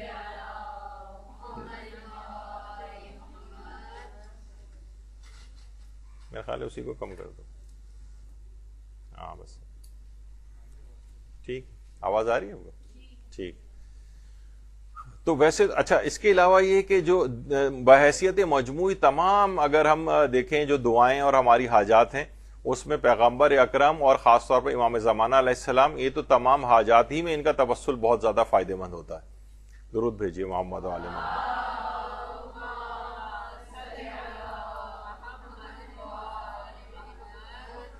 تو یہ انہوں نے لکھا ہے کہ ہر ویسے تو تمام ہی ائمہ معصومین کا توسل ہے فائدہ مند، لیکن مخصوص حاجات کے لیے مخصوص، لیکن دعائے توسل میں تو سارے معصومین شامل ہو گئے، تو اس لحاظ سے ان تمام کا توسل جب آپ دعاؤں کے سلسلے میں اختیار کریں گے اس دعا کو پڑھنے کے بعد تو انشاءاللہ آپ دیکھیں گے کہ زبردست زندگی کے اندر تبدیلی آئے گی اور حاجات ساری قبول ہوں گی۔ لیکن خاص طور پر کہا جاتا ہے کہ دعائے توسل وہ مریضوں کی شفا یابی کے لیے بہت زیادہ مجرب ہے، اللہم اشف کل مریض، مریضوں کی شفا یابی کے لیے، اور دوسرا طلب اولاد کے لیے۔ اگر کسی کی اولاد نہیں ہو رہی ہے تو دعاؤں میں سب سے زیادہ مجرب دعائے توسل ہے۔ تو بہرحال کوشش کریں کہ یہ 40 دنوں کا جو دعائے توسل کا عمل ہے، جسے ختم دعائے توسل کہا جاتا ہے، یہ گھروں کے اندر اس کو رائج ہونا چاہیے۔ خواتین اپنے گھروں میں خالی صرف امام بارگاہوں کی حد تک نہ رکھیں، بلکہ اپنے گھروں کے اندر اس کو رائج کریں، لوگ اس میں آئیں، شریک ہوں۔ بہت لوگوں نے جنہوں نے یہ تجربات اپنے کیے ہیں گھروں کے اندر اس طرح سے دعائے توسل کا ختم کروانا، تو وہ بہت فوائد انہوں نے اپنی زندگیوں کے اندر نوٹ کیے۔ تو عورتیں ہوں، مرد حضرات ہوں، وہ سب دعائے توسل کو اس انداز سے ان کو اہتمام کرنا چاہیے۔ اچھا، یہ دعائے توسل اگر آپ دیکھیں تو اس کے بہت سارے الفاظ، کیونکہ دیگر ائمہ کو تو ہمارے برادران غیر شیعہ نہیں مانتے ہیں، لیکن رسول اللہ سے بالکل انہی الفاظ کے ساتھ مسند احمد ابن حنبل میں توسل کیا گیا ہے کہ اللہم انی اسألک واتوجہ الیک بنبیک محمد نبی الرحمہ، اور یہ اس طرح سے کر کے، یعنی انہی الفاظ کے ساتھ توسل مسند احمد ابن حنبل کے اندر ہے، اور نیچے دیکھا ہے اپنے اسنادہ صحیح رجالہ ثقات۔ تو یعنی راوی بھی اس کے معتبر ہیں، اسناد بھی اس کی بالکل صحیح ہیں۔ پیغمبر اسلام سے توسل اس طرح المستدرک علی صحیحین، اس کے اندر بھی اسی انداز سے توسل کا تذکرہ ہوا ہے۔ تو دعاؤں کے ساتھ توسل یوں ضروری ہے کہ امام موسیٰ کاظم علیہ السلام فرماتے ہیں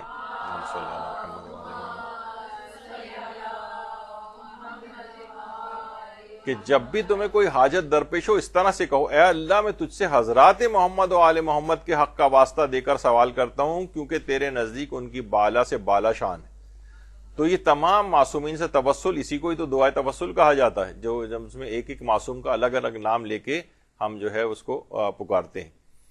تو حضرت زہرا سلام اللہ علیہ نے بھی یہی چیز ارشاد فرمائی ہے کہ جو کچھ بھی آسمان اور زمین میں وہ اللہ کے تقرب کے وسیلے کی تلاش میں ہے، اللہ اور اس کی مخلوقات کے درمیان ہم اہل بیت نبی وسیلہ اور واسطہ ہیں۔ یعنی جو کچھ بھی آج آپ مانگیں گے انہی کے واسطے اور وسیلے سے مانگیں گے، انہی کے ذریعے ہی قبول ہوں گی۔ اس میں آج کل ہمارے ہاں بہت سارے ڈائریکٹ حوالدار جنہیں کہا جاتا ہے نا، وہ واسطوں کو چھوڑ کے ڈائریکٹ پیدا ہو گئے ہیں ہمارے ہاں، اور بہت زبردست وہابیت نے جو پیسہ خرچ کیا ہے ان کے اس میں نظر آ رہا ہے کہ نہیں، ڈائریکٹ اللہ سے مدد مانگنی چاہیے، حتیٰ کہ وہ بطور واسطہ، اور وہ پہلے وہ واسطے اور وسیلے کے قائل تھے، ڈائریکٹ مانگنے کو منع کرتے تھے، اب وہ ترقی کرتے ہوئے، اسے ترقی کریں یا تنزلی کریں، اس کے بھی قائل نہیں، وہ کہتے ہیں ڈائریکٹ اللہ سے ہی مدد مانگنی چاہیے، بس یہ تمام بیچ میں واسطے اور وسیلے بھی نکال دیے جائیں۔ تو بہرحال ان کو ڈائریکٹ حوالدار اسی وجہ سے میں نے کہا۔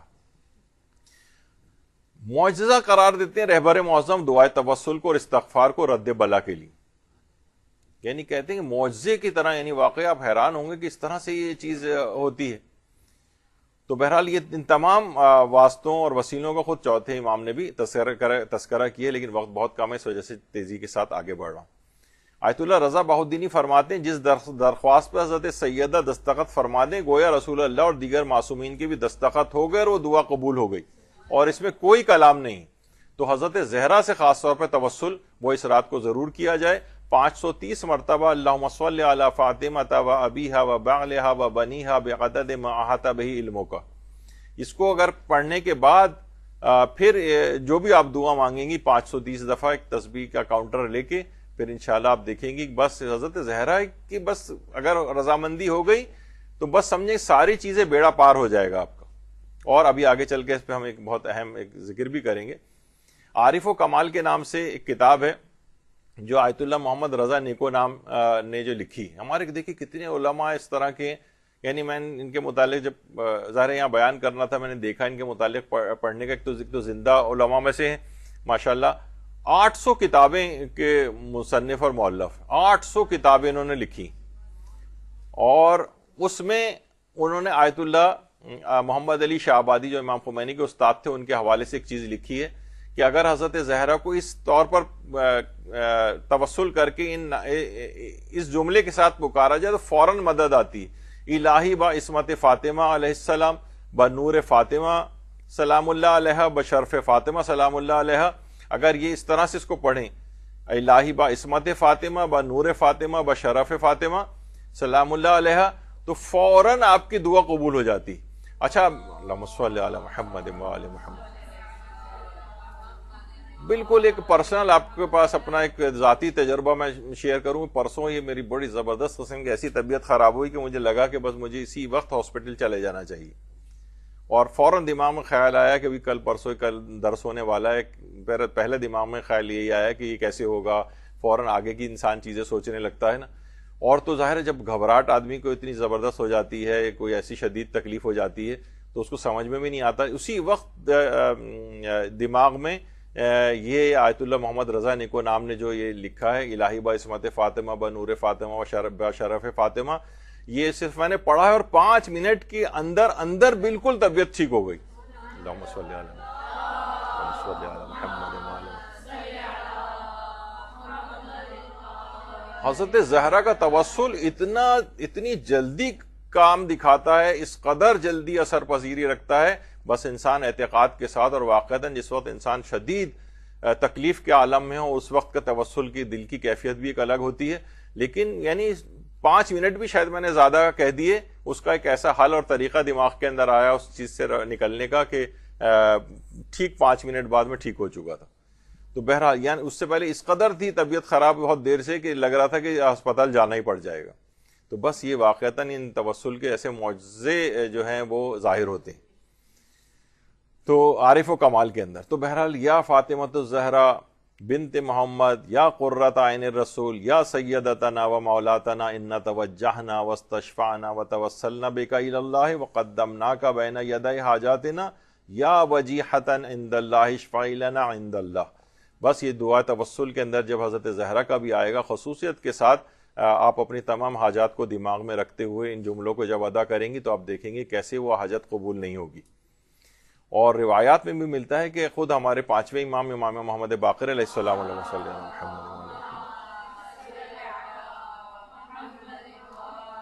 شدید بخار میں مبتلا ہوتے تھے، اپنے اوپر ٹھنڈا پانی ڈال رہے ہوتے تھے اور اس قدر آواز اپنی بلند کرتے تھے کہ دور تک یعنی آواز جو ہے دروازے تک سنائی دیتی تھی. کہتے تھے یا فاطمہ بنت محمد، یا فاطمہ بنت محمد. بخار میں بھی ان سے مدد طلب کرتے تھے، اس طرح سے ان کا نام لے لے کر، ان کے نام کا توسل کر کر کے جو ہے وہ پکارتے تھے 5ویں امام. تو بہرحال اب اس کے اندر بھی جب آپ عمل قرآن بھی کریں گی تو بے کا یا اللہ ہو اور بے محمد بے علی، اس کے بعد بے فاطمہ آپ جب کہیں گی تو دماغ میں یہی حضرت زہرا سے توسل ہی تو ہوتا ہے کہ جو یہ سارے لوگ اپنے سروں پہ قرآن رکھ کے اور یہ سب جو توسل کر رہے ہوتے ہیں، اسی وجہ سے عمل قرآن کی بہت اہمیت ہے. اور خاص طور پہ نماز استغاثہ حضرت فاطمۃ الزہرا سلام اللہ علیہ. درود بھیجیے محمد علیہ.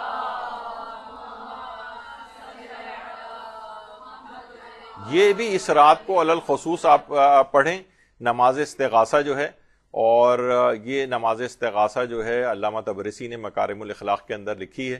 جس میں وہی اچھا آیت اللہ سیستانی نے بھی اپنی آفیشیل سائٹ پر جس لڑکی کی شادی نہ ہو رہی ہو خاص طور پر اس کے لیے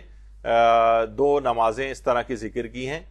ایک تو 2 رکعت نماز فجر کے طریقے سے ہے جو اوپر لکھی ہوئی ہے،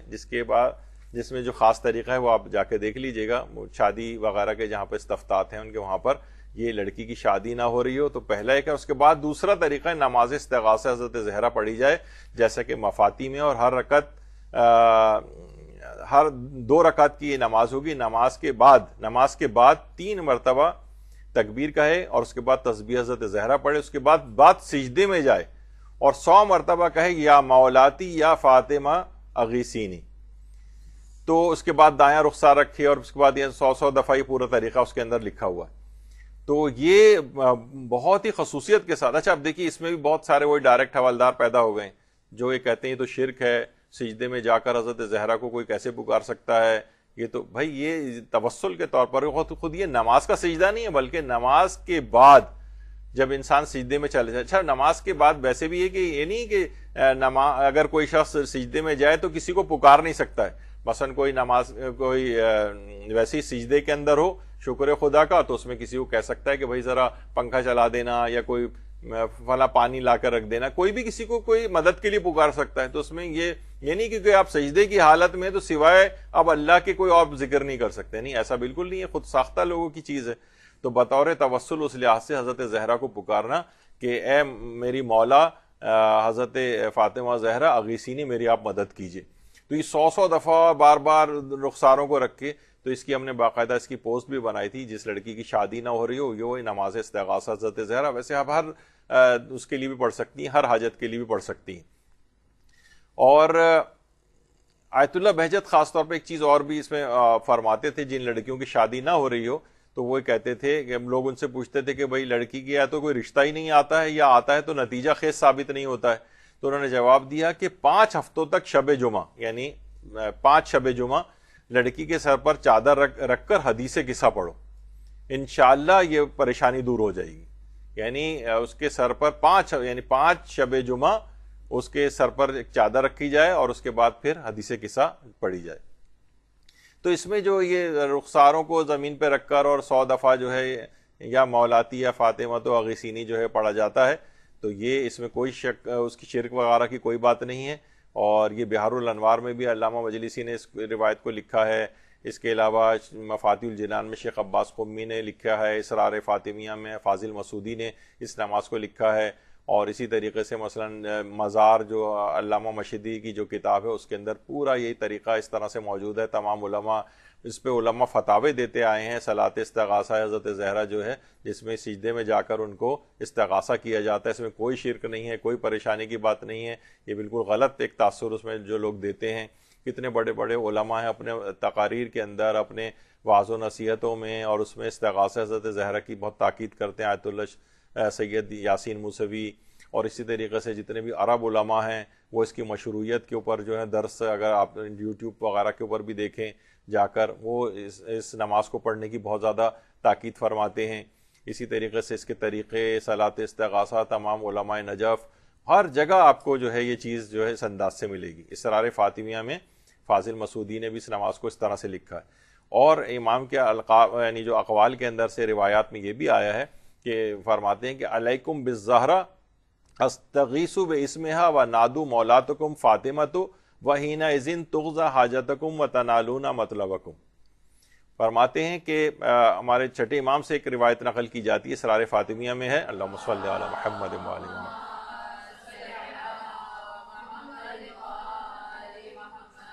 کہ تم حضرت زہرا سے توسل کرو، تم ان کے نام فاطمہ سے استغاثہ کرو اور اپنی سیدہ فاطمہ کو پکارو. یعنی باقاعدہ یہ حاجات کے لیے الگ سے حضرت زہرا، جب ہی انہوں نے کہا ہے نا آیت اللہ رضا بہاؤالدینی نے کہ جس پہ ان کے دستخط ہو گئے باقی سب کے دستخط ہو گئے، بس ان کو آپ پکڑ لیں اس شب قدر کے اندر، ان کے نام سے استغاثہ کریں. 530 دفعہ وہ جو آپ کو درود خاص طور پہ بتایا وہ صلاۃ استغاثہ ہے حضرت زہرا، جو سجدے میں جا کر جو یا مولاتی یا فاطمہ تو اغیثینی جو پڑھا جاتا ہے وہ. اسی طریقے سے آیت اللہ مہدی میر باقری جو کہ معصومہ قوم کے روضے میں درس دیتے ہیں، تو یہ بھی انہوں نے بھی یہی باتیں ارشاد فرمائی ہیں کہ اگر کسی کو شب قدر، کوئی شخص شب قدر کو درک کر لے تو اس کے، اور وہ تیز رفتاری کے ساتھ پروردگار کی طرف اپنے سفر کو طے کرتا ہے. اور کہتے ہیں اسی طریقے سے اگر شب قدر میں حضرت زہرا سے توسل کر لیا جائے تو اللہ اور اس کے درمیان جو فاصلے اور حجابات ہیں وہ کم ہوتے چلے جاتے ہیں. یعنی حضرت زہرا سے توسل شب قدر میں خاص طور پر کرنا، یہ اللہ سے انسان کے فاصلوں کو بہت کم کر دیتا ہے. دیکھیے اللہ کے اور ہمارے درمیان ویسے کوئی فاصلہ نہیں ہے، وہ ہر چیز سے واقف ہے ہر وقت، لیکن کیا ہے کہ ہمارے گناہ اور ہماری نافرمانیاں جو ہیں ہمارے درمیان حجابات اور فاصلے ہماری طرف سے ڈالتے چلے جاتے ہیں. تو یہ حضرت زہرا کے نام سے توسل جو ہے اور ان کی شخصیت سے جو توسل ہے، یہ تیز رفتاری کے ساتھ آپ کو پروردگار کے قرب دلوا دیتا ہے. تو بہرحال یہ شب قدر کو دیکھیے، یہ اس کی بڑی اہمیت ہے. اور پیغمبر نے ایک دفعہ خواب بھی دیکھا تھا، روایات کے اندر یہ آیا ہے کہ خواب دیکھا تھا کہ بنو امیہ کے جو افراد ہیں وہ ممبر پر چڑھے ہوئے ہیں اور دین کو سے لوگوں کو ہٹا رہے ہیں، دنیا کی طرف راغب کر رہے ہیں. پیغمبر بہت پریشان ہو گئے اور جبریل امین آئے، پیغمبر نے اپنا خواب ان کو سنایا، جبریل واپس گئے، پھر وہاں سے پروردگار کی طرف سے واپس دوبارہ آئے تو اپنے ساتھ کچھ آیات قرآنی اور سورہ قدر لے کر آئے. اور پروردگار کی طرف سے ایک پیغام بھی دیا کہ جب تک آپ کی امت شب قدر سے شب قدر اس کو حاصل رہے گی تب تک، اور یہ شب قدر سے متمسک رہیں گے آپ کی امت، تب تک یہ کوئی بھی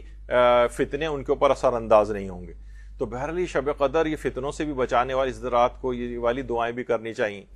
اور یہ بھی آیت اللہ مہدی میر باقری صاحب نے اس میں بھی بات بیان فرمائی کہ جو لیلۃ القدر، اس میں لیل سے مراد حضرت فاطمہ الزہرا سلام اللہ علیہ ہیں، اور قدر سے مراد پروردگار عالم اللہم صلی علی محمد تو لیل سے مراد حضرت زہرا اور قدر سے مراد پروردگار عالم کی ذات ہے. تو بہرحال اگر کوئی اس رات میں حضرت زہرا کا توسل اختیار کر لے تو پروردگار عالم سے اپنی تمام چیزوں کو منوا سکتا ہے.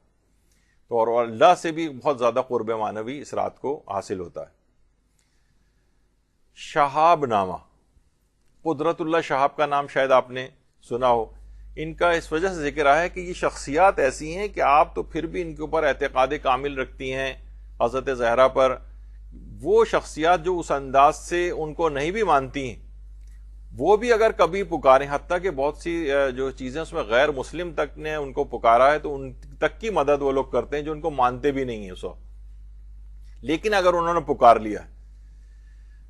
تو ان کی جو آپ بیتی ہے، یہ بہت بڑے بیوروکریٹ تھے، 1986 میں خیر انتقال کر چکے ہیں، اور جنگ کے جو ڈپٹی کمشنر بھی رہے، بڑے بڑے اسلامی جمہوریہ پاکستان کے عہدوں کے اوپر فائز رہے. ان کی ایک آپ بیتی شہاب نامہ، جو اردو میں کہا جاتا ہے کہ یہ سب سے زیادہ پڑھی جانے والی اردو آپ بیتی شہاب نامہ. اس سے زیادہ کسی کی آپ بیتی اردو زبان میں نہیں پڑھی گئی. تو یہ بڑے عہدوں کے اوپر اس لحاظ سے فائز رہے تھے، اور بڑی ویسی شخصیت تھے. حفیظ جالندری جنہوں نے لکھا تھا قومی ترانہ، انہوں نے ان کے متعلق شعر کہا تھا کہ جہاں کہیں انقلاب ہوتا ہے قدرت اللہ شہاب ہوتا ہے. اور بڑے ان کی افسانے مشہور ہیں، نفسانے اور اماں جی اور یا اللہ، اور اس طرح سے سرخ فیتے وغیرہ. ان کے اچھا یعنی ویسی شخصیت بھی تھی، پڑھی لکھی شخصیت تھی، آپ بیتیاں کتابیں لکھنا اس لحاظ سے. تو کہہ رہے ہیں ایک دفعہ میں دور دراز کے ایک علاقے کے اندر پوسٹنگ تھی، وہاں گیا ہوا تھا، وہاں نماز جمعہ ہو رہی تھی، اور کوئی نیم خواندہ قسم کے مولوی صاحب جو ہیں کچھ قصے کہانیاں سنا رہے تھے. اچھا آدمی ڈپٹی کمشنر ہو اور گاؤں دیہات کی مسجد میں چلا جائے، تو کہہ رہے ہیں بہرحال انہوں نے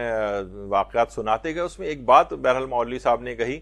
کہ جب کبھی اصحاب پیغمبر کوئی حاجت لے کے پیغمبر کے پاس آتے تھے اور پیغمبر منع کر دیتے تھے، تو اصحاب جو ہیں حضرت زہرا کے دروازے پر جاتے تھے اور کہتے تھے کہ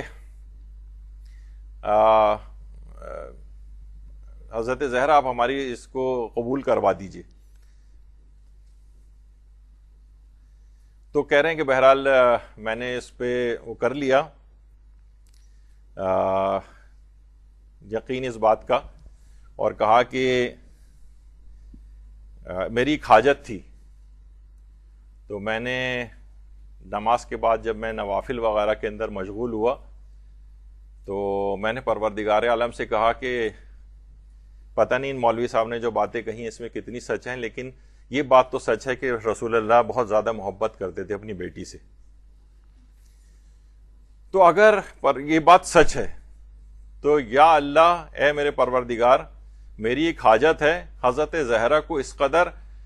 تو اجازت عطا کر دے کہ میری درخواست پیغمبر اکرم سے منظور کروا لے. کہہ رہے ہیں بہرحال میں اس کے بعد نوافل میں مشغول ہو گیا، گھر آ گیا. اس بات کو 5-6 ہفتے گزر گئے.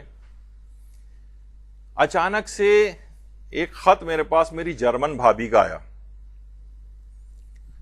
اور انہوں نے نیا نیا اسلام قبول کیا تھا اور بہت زیادہ عامل بھی تھیں اسلام کے اوپر. انہوں نے خط میں مجھے لکھا کہ ابھی میں نے کل ہی خواب میں پیغمبر اکرم کی بیٹی حضرت فاطمہ زہرا سلام اللہ علیہ کو دیکھا.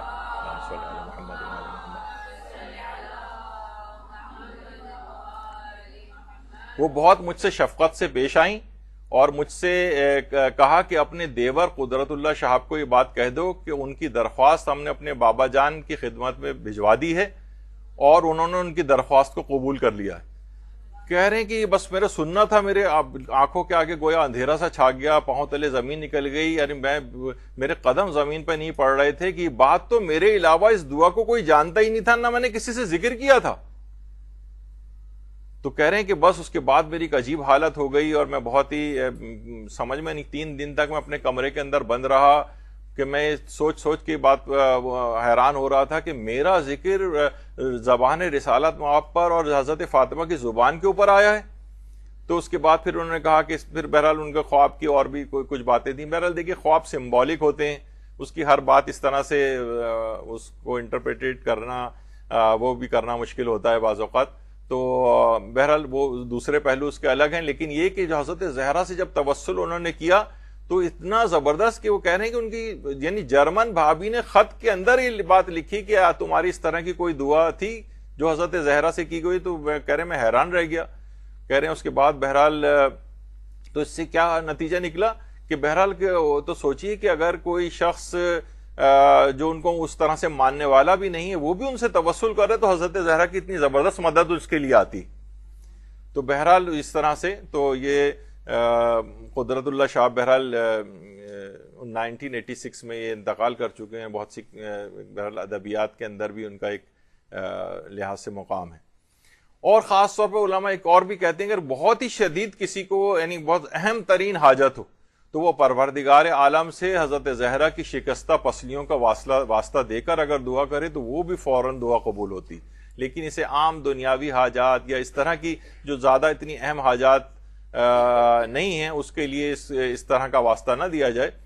بلکہ بہت آپ کی زندگی کی کوئی بہت ہی زیادہ خاص حاجت ہو تو اس میں اس کو بنایا جا سکتا ہے ان الفاظ کے ساتھ. اور اب علماء بلکہ بہت سے افراد یہ بات کہتے ہیں ما درا کا ما فاطمۃ الزہرا, یعنی کہا جاتا ہے جس کی ایک تسبیح جو تسبیح فاطمہ کا جو اتنا اثر رکھتی ہے کہ گناہوں سے انسان ایسا پاک ہو جاتا ہے جیسے ابھی ابھی پیدا ہوا ہو, اس کی شان کا ادراک کرنا یعنی جس کی صرف فقط تسبیح جو ان سے منسوب ہے وہ پڑھنے سے انسان گناہوں سے پاک ہو جائے, اس کی عصمت کا کیا عالم ہوگا, اس کی شان کا پروردگار کے ہاں کیا عالم ہوگا. تو اس کا حوالہ دے کر ان سے استغاثہ کر کے اور ان کا واسطہ دے کر انشاءاللہ جو دعا کریں گی وہ ضرور دعا قبول ہوگی. اچھا, اب علماء بہرحال ایک چیز اور بھی فرماتے ہیں کہ سارے گناہ تو معاف ہو جاتے ہیں لیکن بہرحال یہ ضرور ہے کہ جو حق الناس والی چیزیں وہ معاف نہیں ہوتی, جن کے قضا واجبات انجام دینے وہ معاف نہیں ہوتے, وہ ویسے ہی کیے جائیں گے. اور آیت اللہ شیخ محمد غروی اصفہانی کمپانی فرماتے تھے کہ فاطمہ زہرا اولیاء خدا کی شب قدر ہیں, شب قدر ہیں ان کی. اس طرح ان کی معرفت شب قدر کی انسان حاصل نہیں کر سکتا, اسی طرح سے حضرت زہرا کا مقام اور مرتبہ اس قدر بلند ہے کہ وہ بھی انسان کی عقلیں اس سے عاجز ہیں اس مقام تک پہنچنے میں. اور خاص طور پر ایک چیز کو اور بہت رائج کرنا چاہیے, ہمارے یہاں بہت سارے سفرے اور دسترخوان رائج ہیں.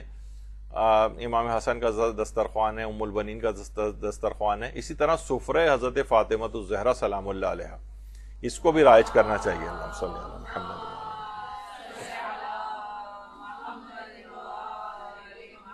ان کے نام کا اس انداز سے یعنی اس نام سے بھی رائج کرنا چاہیے کہ حضرت زہرا کا جو ہے دسترخوان, اس طرح امام حسن کا دسترخوان رائج ہے. اور ایک جملہ رہبر معظم سے منسوب ہے, بعض عرب سائٹس پہ میں نے دیکھا ہے, انٹرنیٹ پہ کوئی ویسے میں اتنی تحقیق اور تصدیق نہیں کر سکا کہ انہوں نے کہا ہے یا نہیں, لیکن بہرحال بات تو اچھی ہے کہ میں اپنے پورے سال کی حاجات کو جمع کر کے رکھتا ہوں, انہوں نے ایام فاطمیہ میں پھر اللہ سے دعا کرتا ہوں تو لازمی وہ قبول ہو جاتی ہیں. یعنی ایام پورے سال کی حاجات کو جمع کر کے خاص ایام فاطمیہ میں, تو بہرحال ان سے یہ بات منسوب کی جاتی ہے. اور ایک اور بھی ان سے نسبت دی جاتی ہے کہ حسینیہ امام خمینی میں ایک مرتبہ مجالس فاطمیہ کے بعد نظر کے موقع پر جب کسی عزادار نے رہبر معظم سے کہا کہ کچھ لوگ گلہ کرتے ہیں کہ آپ جسمانی ضعف و کمزوری کے باوجود مجالس و عزاداری حضرت فاطمہ میں شروع سے آخر تک شرکت کرتے ہیں, تو آپ نے فرمایا وہ لوگ نہیں جانتے کہ میں اپنے ملک کے پورے سال کا رزق بی بی فاطمہ کی مجالس میں شرکت کر کے ہی حاصل کرتا ہوں. باقاعدہ اللہم صلی علی محمد و علی محمد. یہ بھی بعض اخباری یا اس پہ جہان نیوز کر کے ہے, اس کے اوپر بہرحال میں نے دیکھا ہے, اتنی زیادہ وہ نہیں کر سکا اس کے اوپر کہ الگ سے کس موقع پر کہاں انہوں نے کہا ہو. تو بہرحال کہا جاتا ہے کہ حسینیہ امام خمینی میں یہ جملے انہوں نے کسی سے کہے تھے. تو بہرحال یہ حضرت زہرا سے توسل اس میں بہت زیادہ اہمیت کا حامل ہے. ڈاکٹر شیخ محمد وائلی یہ آیت اللہ خوئی کے بھی شاگرد تھے, آیت اللہ باقر الصدر کے بھی شاگرد تھے, اور آیت اللہ خوئی ان کو لسان الشیعہ کہتے تھے, شیعوں کی زبان. شاعر بھی تھے, ادیب بھی تھے, آج بھی ایک عربوں کا ایک چینل ہے جو مستقل ڈاکٹر وائلی کی، جس پہ تقاریر آتی ہیں عربی میں. اچھا، یہ ان کی قبر مبارک نجف میں حضرت کمیل ابن زیاد نخعی جو مقبرہ ہے، روضہ، اس کے قریب ہی ان کی قبر ہے. اور تو ایک دفعہ یہ جب کاظمین میں تھے، کاظمین میں ان کا انتقال ہوا، اس کے بعد نجف میں، لیکن یہ حضرت کمیل کے روضے کے قریب دفن ہوئے ہیں بعد میں. تو ان کی بیٹی کی آنکھ میں ایک شیشے کا ایسا ٹکڑا آ کے لگ گیا کہ آنکھ پوری شدید زخمی ہو گئی. ڈاکٹروں سب کو دکھا دیا اور کہا کہ پاسبل ہی نہیں ہے، اس کی بینائی کبھی واپس نہیں آئے گی. بس انہوں نے یہ سننا تھا، لوگ تو ڈاکٹروں کے ساتھ ابھی لگے ہوئے تھے. یہ اسی وقت کاظمین میں حضرت امام موسیٰ کاظم علیہ السلام کے پاس پہنچے.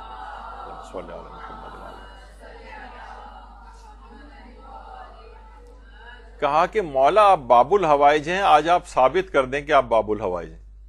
اور میری بیٹی کی آنکھ کو واپس کر دیں.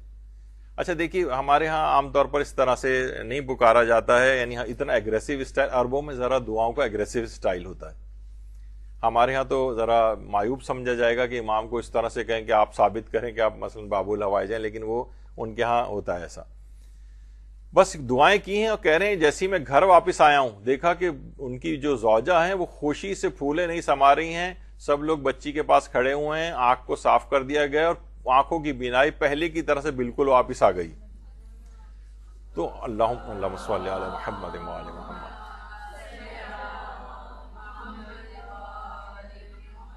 تو دعائے توسل میں حضرت امام موسیٰ کاظم کا بھی آتا ہے. تو حضرت امام موسیٰ کاظم علیہ السلام باب الحوائج ہیں، ان سے بھی توسل بہت ہی زیادہ اس میں کیا جائے. اور خاص طور پر یہ ڈاکٹر وائلی نے جس طریقے سے کیا، اور فوری اس کے اثرات ہوتے ہیں. اور خاص طور پر جو جسمانی درد ہیں، ہمارے آقا شیخ ابراہیم کفمی وہ یہ فرماتے تھے ہر قسم کے جسمانی درد سے نجات کے لیے امام موسیٰ کاظم کا توسل بہت مجرب ہے. تو جو جن کے جسموں میں درد ہوتے ہوں بہت زیادہ، وہ امام موسیٰ کاظم سے توسل کر کے، اگر علاج بھی کرنا ہے تو ان سے توسل کر کے علاج کریں، اور روزانہ ان کے حوالے سے اپنے درد میں کمی اور ختم کے لیے جو ہے دعائیں کریں، تو انشاءاللہ جو ہے بہت جلد ان کو شفا یابی ملتی ہے. اسی طریقے سے باب الحوائج حضرت علی اصغر علیہ الصلوۃ والسلام کو بھی کہا جاتا ہے.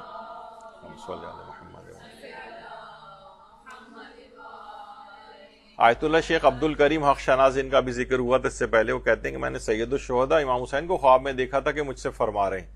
اے حق شناس تم علی اصغر سے توسل کیوں نہیں کرتے ہو؟ کیا تمہارے پاس علی اصغر جیسی شخصیت نہیں ہے؟ تو حضرت علی اصغر کا توسل، حضرت علی اصغر باب الحوائج ہے. آیت اللہ رضا گل پائگانی کو بھی کوئی مشکل ہوتی تھی تو حضرت علی اصغر سے توسل کرتے تھے اور ان کے مصائب پڑھتے تھے. اور انشدو کا اللہم انشدو کا بے دم المظلوم، پروردگار تجھے مظلوم کے خون کا واسطہ ہے. یہ جو ہے کچھ علماء یہ کہتے ہیں کہ حضرت علی اصغر کا خون اس سے مراد ہے، کچھ کہتے ہیں امام حسین کا خون اس سے مراد ہے. تو بہرحال حضرت علی اصغر کو بھی اس سے مراد لیا جائے تو اس میں بھی علماء کہتے ہیں بہت خاص قسم کی جو بڑی آپ کی دعائیں ہیں اس کے لیے یہ والا توسل کیا جائے، چھوٹی دعا کے لیے نہ کیا جائے. جیسے ہم نے کہا کہ حضرت زہرا کی ٹوٹی ہوئی پسلیوں کا واسطہ بڑی دعاؤں کے سلسلے میں کیا جا سکتا ہے. اسی طریقے سے یہ اللہم انشدو کا بے دم المظلوم، یہ والا بھی کوئی بہت بڑی اور اہم ترین جو آپ کی حاجت ہے اس کے لیے آپ اس کو کر سکتے ہیں. تو اسی طریقے سے اچھا اب ایک چیز اور بھی ہے، میرے کچھ اپنے، جیسے میں نے اس سے پہلے آپ کو کچھ ذاتی ایکسپیرینسز بھی میں شیئر کر دیتا ہوں. دیکھیے جب اسیران کربلا کو لے جایا جا رہا تھا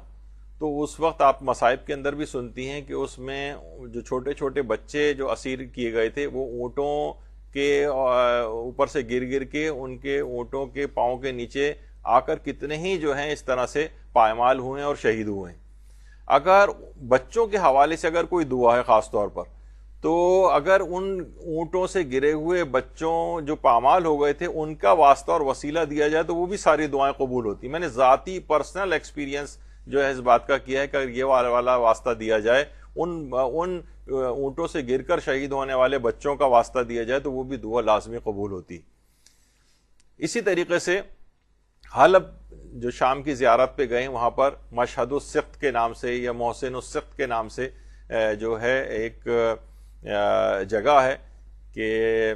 یاقوت حموی نے جو معجم البلدان کتاب لکھی ہے اس کے اندر یہ بات لکھی ہے کہ جب اسیران کربلا کا قافلہ یہاں سے گزر رہا تھا تو کچھ دیر استراحت کے لیے اس جگہ کے اوپر آ کر رکا تھا. تو روایات میں اگرچہ تاریخ سے وہ بات اتنی زیادہ ثابت نہیں ہوتی ہے لیکن بہرحال ایک یہ بھی آئی ہے اس کے اندر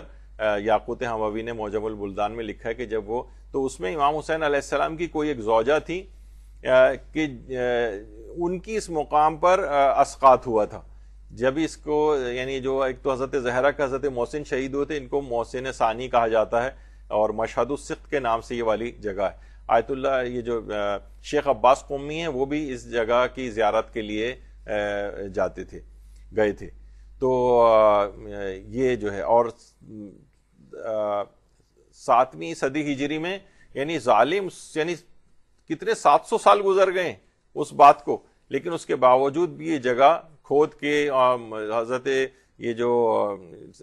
کچھ میں یہ ہے کہ ایک ساقط یہاں پر ایک زوجہ کے سخت ہوا تھا امام حسین کی ایک زوجہ کے, جو تاریخ سے اتنی ثابت اگرچہ نہیں ہے, اور کچھ میں ایک بچہ ان کے ساتھ تھا جو اس مقام پر وفات پا گیا تو یہاں پر اس کو دفن کیا. تو اس قبر کو کھود کے اس کو قبر کو اندر آگ لگائی گئی تھی باقاعدہ 7ویں صدی ہجری میں, اور اس کے بعد پھر اس جگہ کے اوپر بہرحال ایک روضہ ٹائپ کا جو ہے وہ بن گیا تھا. پھر جب 2012 میں داعش وغیرہ یہاں پر آئی تھی تو انہوں نے اس کو پورا کو مسمار کر دیا تھا. آپ کا مجھے صورتحال پتہ نہیں ہے کہ کیا ہے. تو بہرحال یہ اس طرح سے یہ ان کے شہادت کے بعد بھی یہ مظالم اس انداز سے ہوتے رہیں. جب کبھی بھی اگرچہ روایت سے اتنا زیادہ ثابت نہیں ہے چیز, لیکن بہرحال کوئی بھی چیز اگر احتمالی طور پر بھی آ جائے, میں نے جب کبھی بھی خاص طور پر کسی بچے کے حوالے سے دعا کی ہے کہ کوئی بھی اس قسم کی کوئی پرابلم کہ مشہد السقط میں وہ ساقط ہونے والے اس بچے کا واسطہ اگر دیا تو لازمی وہ دعا بھی قبول ہوئی. پرسنل میرا ایکسپیرینس ہے, ایک دفعہ بھی ایسا نہیں ہوا کہ وہ جو دعا مس ہوئی ہو اور وہ قبول نہ ہوئی ہو. تو بہرحال یہاں پہ بھی جتنے افراد بیٹھے ہیں, کتنے ایسے لوگ ہیں جن کے اپنے بچوں کے پرابلمس ہیں, بہت سے کے چھوٹے بچوں کے پرابلمس ہیں, بہت سو کے بڑے بچوں کے پرابلمس ہیں ان کے, وہ ہم یہیں بیٹھ کے ہم جو ہے وہ دعا کرتے ہیں کہ پامال ہونے والے بچوں کا واسطہ جو اونٹوں سے گر کر پامال ہوئے تھے اور شہید ہوئے تھے, اور اگر یہ روایت صحیح ہے اور جو مشہد السقط میں وہ ساقط ہونے والے بچہ اس کے حوالے سے یعنی تو توسل کیا جائے. اور یہاں بیٹھ کے ہم بھی توسل اور دعا کرتے ہیں کہ سب لوگوں کے اولادوں کے جو مسئلے ہیں وہ سارے کے سارے پروردگار عالم ان کو حل فرما دے. تو بہرحال یہ حاجات میں توسل میں ان ایسی ہستیوں کو بھی جن کو عموماً جن کی طرف لوگوں کی توجہ نہیں ہوتی, یہ بھی خاندان اہل بیت کا حصہ تھے یہ بچے بھی, تو ان کا جب واسطہ اور توسل دیا جائے تو انشاءاللہ وہ بھی ضرور قبول ہوتی. اسی طریقے سے حدیث قصہ کے متعلق یہ بھی ہے, آیت اللہ علی آقا قاضی تو بہت اس بات کے قائل تھے کہ مشکلات اور پریشانیوں میں وہ بہت زیادہ اس کی سفارش کرتے تھے حدیث قصہ ضرور جو پڑھی جائے. تو اس رات میں بھی کوشش کریں نہ شب قدر میں بھی ایک مرتبہ حدیث قصہ ہو جائے. اور آیت اللہ رضا بہالدینی یہ فرماتے تھے کہ 4 چیزیں ایسی ہیں جو کہ بہترین ہیں حاجت کی قبولیت کے لیے. ایک تو نظر کردن گوسفند برائے فقراء, یعنی آپ یہ نظر کر لیں کہ میرا فلاں کام ہو گیا تو میں ایک مثلا جانور راہ خدا میں ذبح کر کے فقراء میں جو ہے وہ تقسیم کروں گی. خواندان حدیث قصہ بطور پے در پہ, یعنی حاجات کی قبولیت کے لیے حدیث قصہ کو بار بار پڑھا جائے یہاں تک کہ وہ حاجت قبول ہو جائے, یعنی حدیث قصہ کو بار بار اس طرح سے پڑھتے جائیں. پرداخت صدقہ یعنی صدقہ دینا, اور ختم صلوات یعنی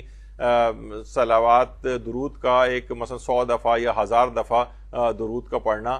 اس طرح سے ان 4 چیزوں کو کیا جائے اور ان 4 چیزوں کا مجموعہ بھی اگر کر لیا جائے تو بہت ہی تیز رفتاری کے ساتھ وہ دعا جو ہے وہ قبول ہوتی. تو بہرحال یہ چیز اس میں شب قدر میں بھی کی جا سکتی, جو آپ کی خاص دعائیں ہیں اس میں جو ہے نظر کر لیں ایسے کسی گوسفند کی, اور حدیث قصہ کو پڑھ لیں, صدقہ دیں اور درود کی ایک تسبیح پڑھ لیں گے تو انشاءاللہ ضرور دعائیں وہ جو ہے قبول ہوں گی. کیونکہ آیت اللہ بہجت بھی حدیث قصہ کو ایک معجزہ قرار دیتے تھے اور اس کے بہت زیادہ فوائد کو نقل فرماتے تھے, اور فرماتے تھے جہاں حدیث قصہ پڑھی جاتی ہے یا مجالس توسل یعنی جہاں دعائیں توسل پڑھی جاتی ہیں, پنجتن اور امام زمانہ کا وہاں پر آنا بارہا دیکھا گیا ہے. اللہم صلی علی محمد وعلی محمد. یعنی مجالس حدیث قصہ میں اور مجالس توسل میں جب یہ ہے کہ گھروں میں ان چیزوں کو یہ ختم ہوتی جا رہی ہیں، ان کو برپا کرنا چاہیے. جب حضرات معصومین وہاں پر تشریف لائیں گے تو آپ خود سوچیں گے کتنی خیر و برکت اس گھر میں ہوگی. اب اتنا وقت نہیں کہ میں ساری چیزیں آپ کو ورنہ اور بہت ساری آج چیزیں موجود تھیں میرے پاس آپ کو دکھانے کے لیے. تو بہرحال باب الحوائج حضرت عباس علمدار اللہم صلی علی محمد وعلی محمد. آیت اللہ موسیٰ شبیری زنجانی فرماتے ہیں حضرت ابو الفضل العباس کا باب الحوائج ہونا قطعی امور میں سے قطعی،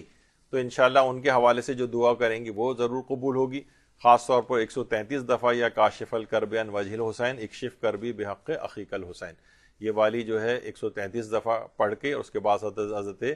عباس سے توسل کرتے ہوئے دعا کریں گے تو انشاءاللہ وہ بھی اس رات کو جو ہے وہ قبول ہوگی. اور خاص طور پر حضرت زینب سلام اللہ علیہ سے بھی توسل. اللہم صلی علی محمد وعلی محمد.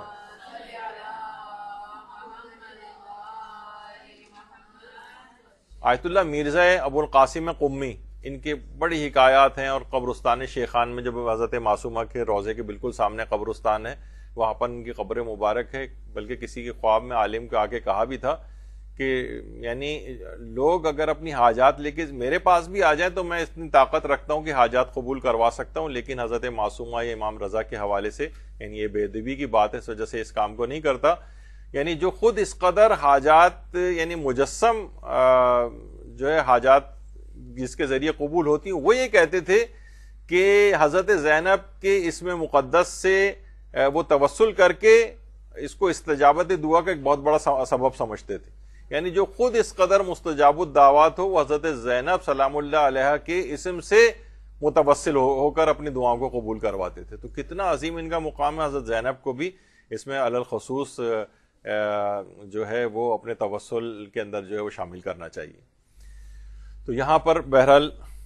ٹھیک آپ کا 2 سے 4 کا جو ٹائم ہے 4 بج گئے ہیں، اور بہت تیز رفتاری کے ساتھ مجھے نہیں تھا کہ میں اس کو مکمل کر پاؤں گا، لیکن ظاہر بہت ساری چیزیں اسکپ کرنی پڑ گئیں. تو بہرحال آج کی رات سے ہی اس کی ابتدا آپ کے ہاں ہو جائے گی، اور شب 19 رمضان ہے، اس کو مکمل جاگ کے گزاریں اور اپنی دعاؤں کو عموم دیجیے اس رات کو ان سب افراد سے توسل کرتے ہوئے کہ آپ نے دیکھا کہ سب چیزیں انہی لوگوں کے اختیار میں ہیں. اللہ کے اذن سے یہ جس چیز کو چاہیں اللہ کی بارگاہ سے قبول کروا سکتے ہیں، اپنی بارگاہ سے خود بھی عنایت فرما سکتے ہیں اللہ کے اذن سے. کوئی مسئلہ نہیں ہے، بس ان سے صحیح طور پر توسل کیا جائے، ہر حاجت میں ان کا نام لیا جائے، پھر دیکھیں گے ان ناموں کی برکت سے وہ کیسی حاجات آپ کی قبول ہوتی ہیں انشاءاللہ. تو آج کی رات میں نے اس سے پہلے کہا کہ عموم دیجیے، دیگر تمام لوگوں کو اپنے عزیز اقارب رشتہ دار اور دیگر جو صاحبان ایمان ہیں ان کو اپنی دعاؤں میں مقدم رکھیں، اپنی حاجات کو بعد میں رکھیں. انشاءاللہ آپ دیکھیں گی کہ اس رات کی خیر و برکت سے پورا سال اس کے بعد عافیت کے ساتھ گزرے گا، اور وہ تمام نیک اعمال جن کا ہم نے ابتدا کے اندر تذکرہ کیا ان کو بھی آج ہی رات سے کوشش کریں، تھوڑا تھوڑا سا کر کے شروع کر دیں تاکہ پورا سال یہ سلسلہ اسی انداز سے جاری و ساری رہے. انشاءاللہ پروردگار عالم آپ کی تمام شب قدر کی عبادات اور رمضان کی عبادت کو قبول فرمائے. وصلی اللہ علی محمد وآلہ الطیبین الطاہرین.